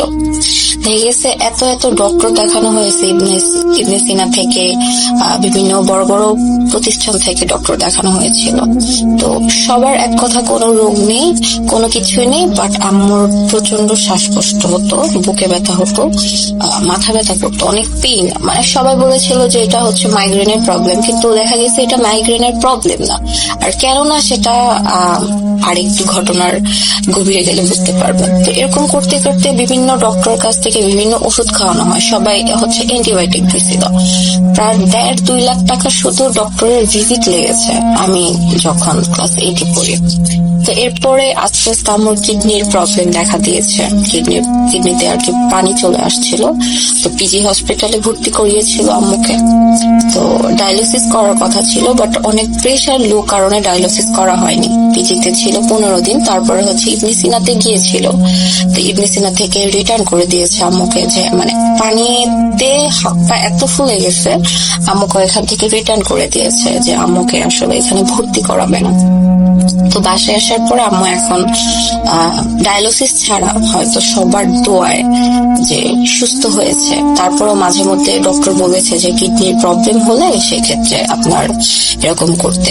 যেহেতু আমি জানি যে এই কাজগুলো করানো হয় যে তাদের কবিরাজদের পালিত জিনদের কারণে, হয়তো বা আম্মুর সেই প্রবলেম গুলো ফেস করেছিল। যে আম্মুর তো যেহেতু এভাবে বিয়েটা হয়েছিল, আমি আসলে জানতে পারি পরবর্তীতে আমার মানে নানার কাছ থেকে। তো এখনো সংসার করছে। তো মাঝখান দিয়ে আপু কি করেছিল, কবিরাজি শিক্ষা আর কি নিচ্ছিল। মানে তার অফিসের এক কলিগ হচ্ছে বান্দরবন থেকে, মানে চাকমাদের কাছ থেকে কবিরাজি শিখেছিল।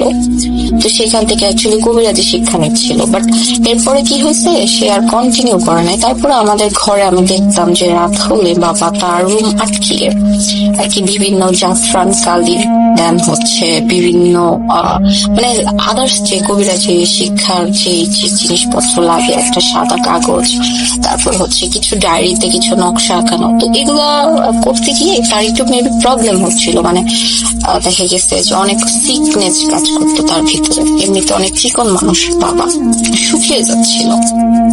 এরকম করতে করতে মোটামুটি আম্মুর চ্যাপ্টারটা ক্লোজ। আমি কেন হচ্ছে এটা বলছি, যে আমি প্রথমে ঘটনা শুরু করার আগে আমি আপনাকে বলেছিলাম যে পাপ ছাড়ে না বাপকে। তো যেহেতু একটা পাপ করলে আল্লাহ তাআলা আছে, সেহেতু এর মানে শাস্তি অবধারিত। সেই শাস্তিটা হচ্ছে আমার ক্ষেত্রে, ঠিক আছে। আল্লাহ তাআলা হয়তো আমাকে দিয়ে আম্মুকে শাস্তি দিয়েছে। আমি নিজে একজন জাদুগ্রস্ত এখন বর্তমানে। ঘটনাটা বলি যে আমি কেন এই কথাটা বলেছি, যে আমার যখন ক্লাস 8-এ ক্লাস 7-এ পড়ি তখন থেকে আমার বিয়ের প্রবলেম আসে। হয়তোবা আমার বিহেভের কারণে, কথাবার্তার কারণে, এত ছোট বয়স থেকে দেখতে এতটা সুন্দর না, তারপরেও মানে কেন জানি অনেক বিয়ের প্রবলেম আসতো। তো এই দেখতাম কি যে আমার ফ্যামিলির অনেকজন হচ্ছে হিংসা করতো, কারণ অনেকজন আছে যে অনার্স মাস্টার্স পড়তেছে, তাদের হচ্ছে বিয়ে হচ্ছে না, ঠিক আছে। তো এরপরও আমার কেন তো বিয়ের প্রবলেম আসে। তো ফার্স্ট সন্দেহ ছিল আমার আর কি, যখন আমি আমার ঘটনাগুলো আমি কবিরাজের কাছ থেকে শুনতে পারি, তখন আমার ঘটনাগুলো আসলে আমি ভাবছিলাম যে ফ্যামিলির কিছু লোক হয়তো বা করে। বাট আমি লুকিয়ে লুকিয়ে আমার যে হুজুরের কাছ থেকে আর কি চিকিৎসা নেওয়া হচ্ছে বর্তমানে, তো সেই হুজুরের কাছ থেকে আমি অ্যাকচুয়ালি জানতে পারি যে অ্যাকচুয়ালি আমার প্রবলেম গুলো কোথা থেকে আসছে বা প্রবলেম গুলো কোথায়। প্রথমত আমি 9-এ পড়া অবস্থায় থাককালীন আমার একটা ছেলের সাথে সম্পর্ক হয়েছিল। তো তারপরে ক্লাস 9টা টোটালি বাসা থেকে আমি ম্যানেজ করতে পারতেছিলাম না, যেহেতু আমি এত ছোট, সেহেতু আমাকে বিয়ে দিচ্ছে না এরকম একটা পরিস্থিতি, ঠিক আছে। তো দেখা গেছে কি যে অনেক ট্রাই করছি বাসায়, আমরা দেন লুকিয়ে লুকিয়ে ঘুরতে যেতাম, এরকম একটা ব্যাপার ছিল ফ্যামিলিগত ভাবে। মানে তারা আমাকে দেখতে আসছিল, তাদের ফ্যামিলি থেকে আমাদের ফ্যামিলি থেকে দেখতে আসছিল। তো কোনো এক কারণে এখানে আর কি মানে হয়নি, আপু আম্মু না করেছে যেখানে হবে না। কিন্তু আপনি দেখেন, আপনি একটা মানুষকে অনেকটা ভালোবাসেন, ট্রাস্ট করেন, সবকিছু হচ্ছে ট্রাস্ট করার পরেও যে একটা আছে না যে ভালোবাসা না পেলে তুই আমার হলি না, তো আমি তোকে কাউকে হতে দিব না, এরকম একটা ব্যাপার। তো ওই ছেলেটা আমার মাথার চুল নিয়ে আর কি আমার ব্যবহৃত অন্য আর কি হিজাব যেটা, তো সেটা নিয়ে কালো জাদুটা করেছিল আর কি। তো দেখেছে আমি তারপর থেকে অনেক সিক হয়ে যাই, যেহেতু আমার মানে জিন চালান দিয়েছে আবার আমার ভেতরে, আমার উপরে। তো সেটা আমি খাওয়া দাওয়া করতে পারতাম না, খেলে আমার প্রচন্ড পেটে ব্যথা করতো। পিরিয়ড কালীন সময় আমার পিরিয়ড হওয়ার আগে প্রচন্ড রকমের পেটে ব্যথা করতো, ইভেন এখনো পেটে ব্যথা আমার যায়নি, প্রচন্ড পেটে ব্যথা করে। তারপরে খেলে আমার বমি আসে, প্রচন্ড মাথা ব্যথা। আমি সেম প্রবলেম গুলো আম্মুর ভিতরে যে প্রবলেম গুলো দেখতে পাচ্ছিলাম, যে বুক ধরফর করে ওরকম সেম প্রবলেম গুলো হচ্ছে আমার ভিতরে। তারপরেও না আমি একটা মানে এগুলো আমি বুঝি নাই যে অ্যাকচুয়ালি মানে ব্ল্যাক ম্যাজিক করলে কি কি হয় বা এরকম কোনো কিছু। তো এরপরে হয়েছে কি যে বাবা মা এরকম একটু সন্দেহ হচ্ছিল, কারণ মানে ওই রিলেশন ব্রেক হওয়ার পরে আমার যার সাথে পরিচয় হয়েছিল না কেন, যার সাথে আমি কথা বলেছিলাম না কেন, সবাই দেখেছি ফেক পার্সন বলতে হয়তো বা কারো বিয়ে হয়েছে, হয়তো বা কারো রিলেশনশিপ ছিল। মানে আমি আসলে এটা বুঝতে পারতেছিলাম না যে কেন বারবার হচ্ছে আমার সাথে এরকম হচ্ছিল। এরপর আমার একটু সন্দেহ হয় যে বিয়ের কথা হচ্ছিল, তখন আমি হচ্ছে ইন্টার ফার্স্ট ইয়ারে পড়ি, নতুন করোনাকালীন সময়। তো তখন একটু সন্দেহ হয়েছিল যে মানে এরকম আমার সাথে বারবার কেন হচ্ছে। তারপর আমার বাবা যেই কবিরাজ দিয়ে আমার আম্মুর সাথে কন্ট্যাক্ট করে বিয়ে করেছিল, সেই কবিরাজকে দেখানো হয়। প্রতিদিন কবিরাজ আমাকে বলে আসন, জিনের আসন যেটাকে বলে, ওই আসন পেতে দেখেছিল যে আর কি আমার মানে এরকম বিয়ে বন্ধ হওয়ার একটা জাতিতে আমাকে আক্রান্ত করেছে, সে আমার চুল দিয়ে। পরবর্তীতে তার ওইখানে আমি যাই, দেখি সে একটা ঢাকায় একটা ছোট্ট একটা মানে কুড়ে ঘরের মতো নিয়ে বসবাস করে, আর জিনের আসন যেখানে যায় সেখানে পুরো কফিনের মতো একটা জায়গা, যে ওখানে হচ্ছে আপনার জিন আসে। তো এরপর হয়েছিল যে একটা তাবিজ দিয়েছিল, আর আমি এরকম তাবিজে একদম বিশ্বাসী না, ঠিক আছে। আমি তাবিজে বিশ্বাসী না দেখে আমি করেছিলাম কি, এখানে আপনার ওইখানে আমি তাবিজটা পড়ি নাই, তাবিজটা এখনো আমার ঘরে আছেন। তারপরে এরকম কেটে যায় প্রায় একটা বছর, মাঝখান দিয়ে পড়েছিলাম, বাবা বকা দিয়েছিল যে কেন আমি তাবিজটা পড়ি নাই। যেহেতু তার সেখানে বিশ্বাস আছে, সেহেতু সেই তাবিজটা আমাকে পড়তে বলেছিল, বাট আমি সেটা পড়ি নাই। তো ছিল এরকম ছিল, আবার এরকম বিয়ের প্রপোজাল আসে, কথাবার্তা হয়, বিনা কারণে ভেঙে যায়। তো এক জায়গায় গিয়েছে এক হুজুরের কাছে আর কি, তো সে মসজিদের ইমাম, সে কোনো কুফরি কালাম করে না, বাট সে টুকটাক আল্লাহর কালাম দিয়ে আর কি কোরআনের আয়াত থেকে আর কি চিকিৎসা করে। তো সে আমাকে বলল, মানে আমার বাবাকে বললো যে এরকম আপনার মেয়েকে কালো জাদু করা হয়েছে, ইভেন একটা না অনেকগুলো। তো আমি আসলে ওরকম ভাবে কোনো কিছু জানতাম না অ্যাকচুয়ালি এগুলো করলে কি হয় না হয়। তো আপনার সাথে আমি কথা বলছি, ইভেন আমার যে প্রবলেম গুলো, সেই প্রবলেম গুলো আমি এখনো ফেস করতেছি। আমার প্রচন্ড নিঃশ্বাস নিতে কথা বলতে প্রবলেম হচ্ছে, আমি জানি না কেন। তারপর আমি বলি, এটা হচ্ছে প্রথমে সে আমাকে বললো যে হুজুরের কাছে আমি লুকিয়ে ফোন করেছি যে অ্যাকচুয়ালি প্রবলেমটা কোথায়, মানে কিসের জন্য এরকম হচ্ছে। তো সে আমাকে বললো যে আপনি যে রোগী, আপনার সাথে আমার কথা বলার দরকার ছিল, বাট আপনার বাবাকে আমি বলতে পারি না যে রোগীর সাথে কথা বলার দরকার।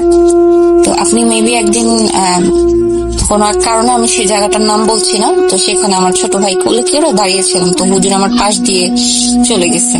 তো আমাকে বললো যে আপনি কি সে ছিলেন? আমি বলছি জি। আপনি আমাকে চিনলেন কিভাবে, যেহেতু আপনি আমাকে দেখেন না? বলতেছে যে আমি যে আপনার কাজ করিয়েছি, আমি আপনাকে চিনতে পেরেছি, বাট সেদিন আসলে কথা বলার সুযোগটা পাইনি। তো এরপরে কি করেছে, আমাকে বলছে যে আপনার কাছে তার চুল আছে, আপনি তাকে কেন চুল দিয়েছিলেন? তো আমি বললাম একদিন হচ্ছে আমরা ঘুরতে গিয়েছিলাম, তো আমি যেহেতু আর কি এমনি বাইরে খোলা চলে যায় না, হিজাব পরেছিলাম, তো হিজাবটার সাইড দিয়ে 4-5টা চুল আসছে। ও কি করেছিল যে চুলগুলো এক টান দিয়ে ছিঁড়ে তার পকেটে নিয়ে গেছিল। তারপর আমি আসলে এগুলো তো জানতাম না যে আসলে মানে কিভাবে এগুলো কি করে। তো আমার কাছে হচ্ছে একদিন ওড়না চায় একটা ইউজ করা, ওর নাম বলছে কেন তুমি আমার ওড়না দিয়ে কি করবে। সে আমাকে বলেছিল যে অ্যাকচুয়ালি তুমি তো আমার কাছে তেমন থাকো না, আর আমরা তো ঘুরতে যেতে পারি না, যেহেতু আমি অনেক দূরে দূরে থাকি, তো সেহেতু হচ্ছে আমি আমার এই ওড়না মানে তোমার এই ওড়নাটা আমি সবসময় রেখে দেবো। তো আমি আসলে বিশ্বাস করে তাকে ওড়নাটা দিয়ে দিয়েছিলাম। তো তারপরে কি হয়েছে, সে আমাকে বলতেছে তোমার চুলগুলো একটা না প্রায় 4টা পুতুলের ভিতরে, তোমার 4-5টা যে চুল নিয়েছিল 4টা পুতুলের ভিতরে আর কি ইউজ করেছে। তোমার পরনের ওড়না, তারপর তোমার যে পিরিয়ড হলে পেট ব্যথা করে এই কারণে, তোমার হচ্ছে একে তো বিয়ের গিফট দিয়েছে যেটাকে বলে বিবাহ বিচ্ছেদ বলেন, বিবাহ হবে না এরকম কোনো কিছু একটা সামথিং, এটা বলতেছে তোমার কি বুকে ব্যথা করে, মানে শ্বাস নিতে প্রবলেম হয়? তখন বলি হ্যাঁ শ্বাস নিতে প্রচন্ড প্রবলেম হয়, কারণ আমি আসলে শ্বাস নিতে পারি না। আমি ভাবছিলাম যে এটা আমার হচ্ছে হার্টের প্রবলেম, আমি ডক্টর দেখিয়েছিলাম। বলতেছে না এটা ডক্টরের কোনো কায়দা নেই, তবে তোমার এটা হচ্ছে কালো জাদুর প্রভাব, যে তোমার পিরিয়ডে পেট ব্যথা করে, তোমার মাথা ব্যথা করে। আমি তো ভাবছিলাম যে মানে আমার মাইগ্রেনের প্রবলেম আছে, আমার হার্টের প্রবলেম আছে, বাট এরকম কোনো কিছুই নেই। মানে এমন খারাপ জিনিস সে আমার করেছে, মানে আমি টোটালি সিক, মানে পুরোটাই অসুস্থ হয়ে পড়েছি। তারপর আল্লাহর রহমতে হয়তোবা সবার দোয়াতে আমার স্বাস্থ্যটা ঠিক আছে, অনেক রোগী আছে যে আমাকে বলেছে স্বাস্থ্য ঠিক নাই তাদের। আমি ঘুমাতে পারি না, ঘুমালে আমি উল্টাপাল্টা স্বপ্ন, ঘুমের ভিতরে হয়তো বা আমাকে পানিতে চুবিয়ে মারছে, অথবা হচ্ছে আমাকে কবরে আটকায় রাখছে, আর তাহলে হচ্ছে আমাকে মেরে ফেলতেছে, এরকম শুধু আশেপাশে স্বপ্ন দেখি, সাপ ব্যাং, তারপর হচ্ছে বিভিন্ন পোকামাকড়, আর প্রচন্ড শরীরে জ্বালা পোড়া করতো, ইভেন এখনো করে।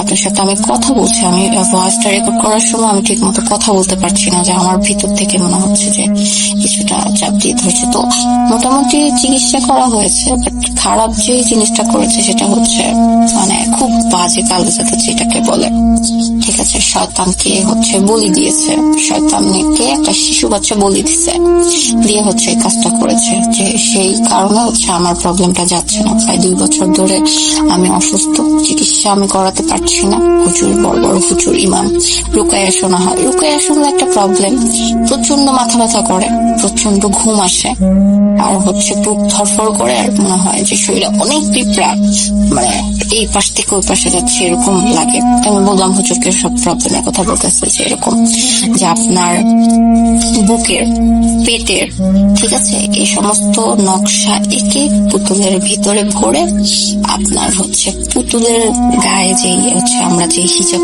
পিনটা ইউজ করি সেটা আমার পিন, ঠিক আছে, আমার হিজাব পিন, ওই হিজাব পিন দিয়ে পুতুলের যে মাটির পুতুল গুলাতে হয় সে পুতুলের হচ্ছে বুকের বাম পাশে আর কি করে দিচ্ছে। তো এই কারণে হচ্ছে আমার দম নিতে প্রচন্ড প্রবলেম হয়, মানে নিঃশ্বাস নিতে প্রবলেম, আমি একা থাকতে পারি না, আমার অন্ধকারে একদমই ভয় লাগে না। বাট মাঝে মধ্যে মানে আমার প্রচন্ড সাহস, আমার ইচ্ছা হয় যে আমি একটু জিন দেখবো, এই দেখবো সেই দেখবো, বাট আমি আসলে ওরকম ফিল করি, দেখি না।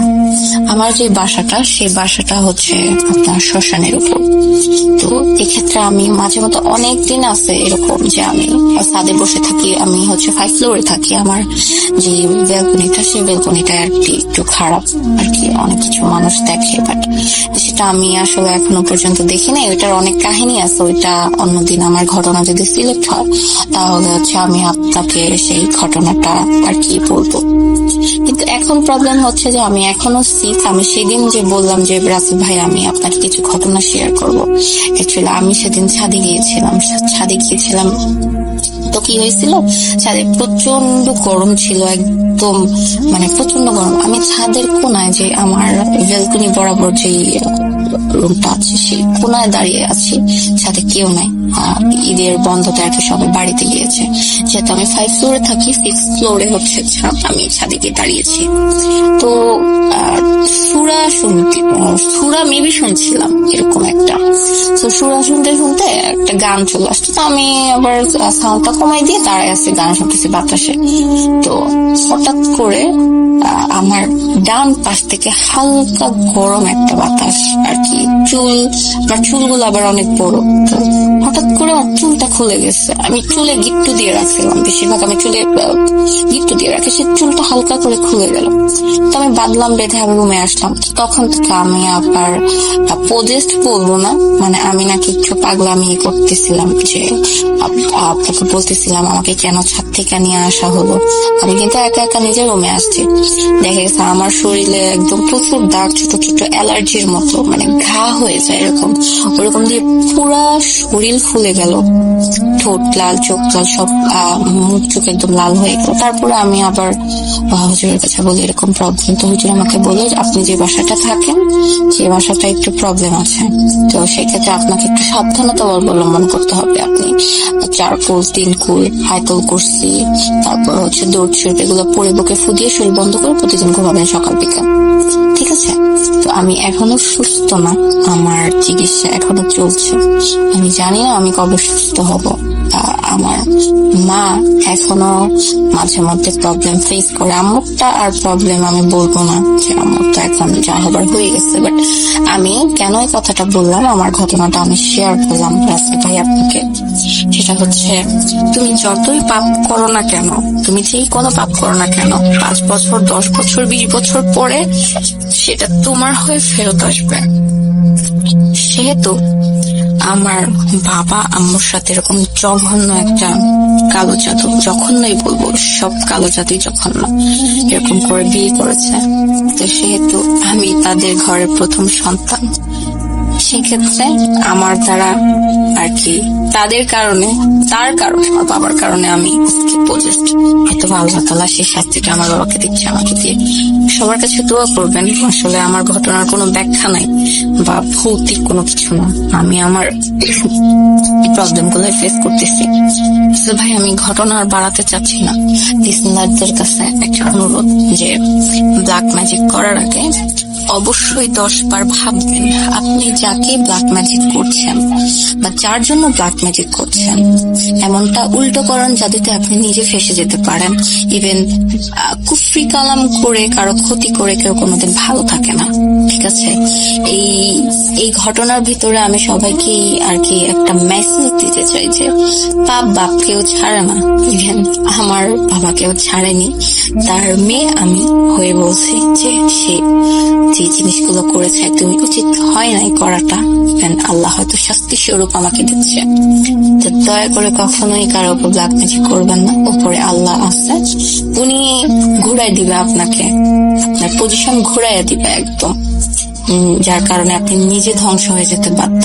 এখন আমার বাবার মুখে আমি আতঙ্ক দেখি যে অ্যাকচুয়ালি আমি জানি না সে মনে মনে কি ভাবে, হয়তোবা এর জন্য হচ্ছে সে অনুতপ্ত, বাট অনুতপ্ত হয়ে লাভ নাই। আমি মানে পজেস্ট হয়ে গেছে অলরেডি, আমি ঠিক মতো কথা বলতে পারি না, আমি খুব দীর্ঘ নিঃশ্বাস ছেড়ে কথা বলতে হয় আমার। আমি বারবার বলছি রাসেল ভাই, আমি আসলে মানে কেউ যাতে কখনোই হচ্ছে কারো উপরে কালো জাদু না করে, আমি আপনার কাছে হাত জোর করে রিকোয়েস্ট করছি, আপনি সব লিসেনারদের বলে দিবেন। আমি আসলে নিঃশ্বাস নিতে আমার এখনো কষ্ট হচ্ছে, দোয়া করবেন যাতে আল্লাহ তাআলা আমাকে দ্রুত সুস্থ করে দেয়। আর ওই 4টা পুত্র যদি নষ্ট না করা হয়, আমাকে হয়তো বা বাঁচানো সম্ভব না, যেহেতু শয়তানকে খুশি করে আমার ব্ল্যাক ম্যাজিকটা করানো হয়েছে।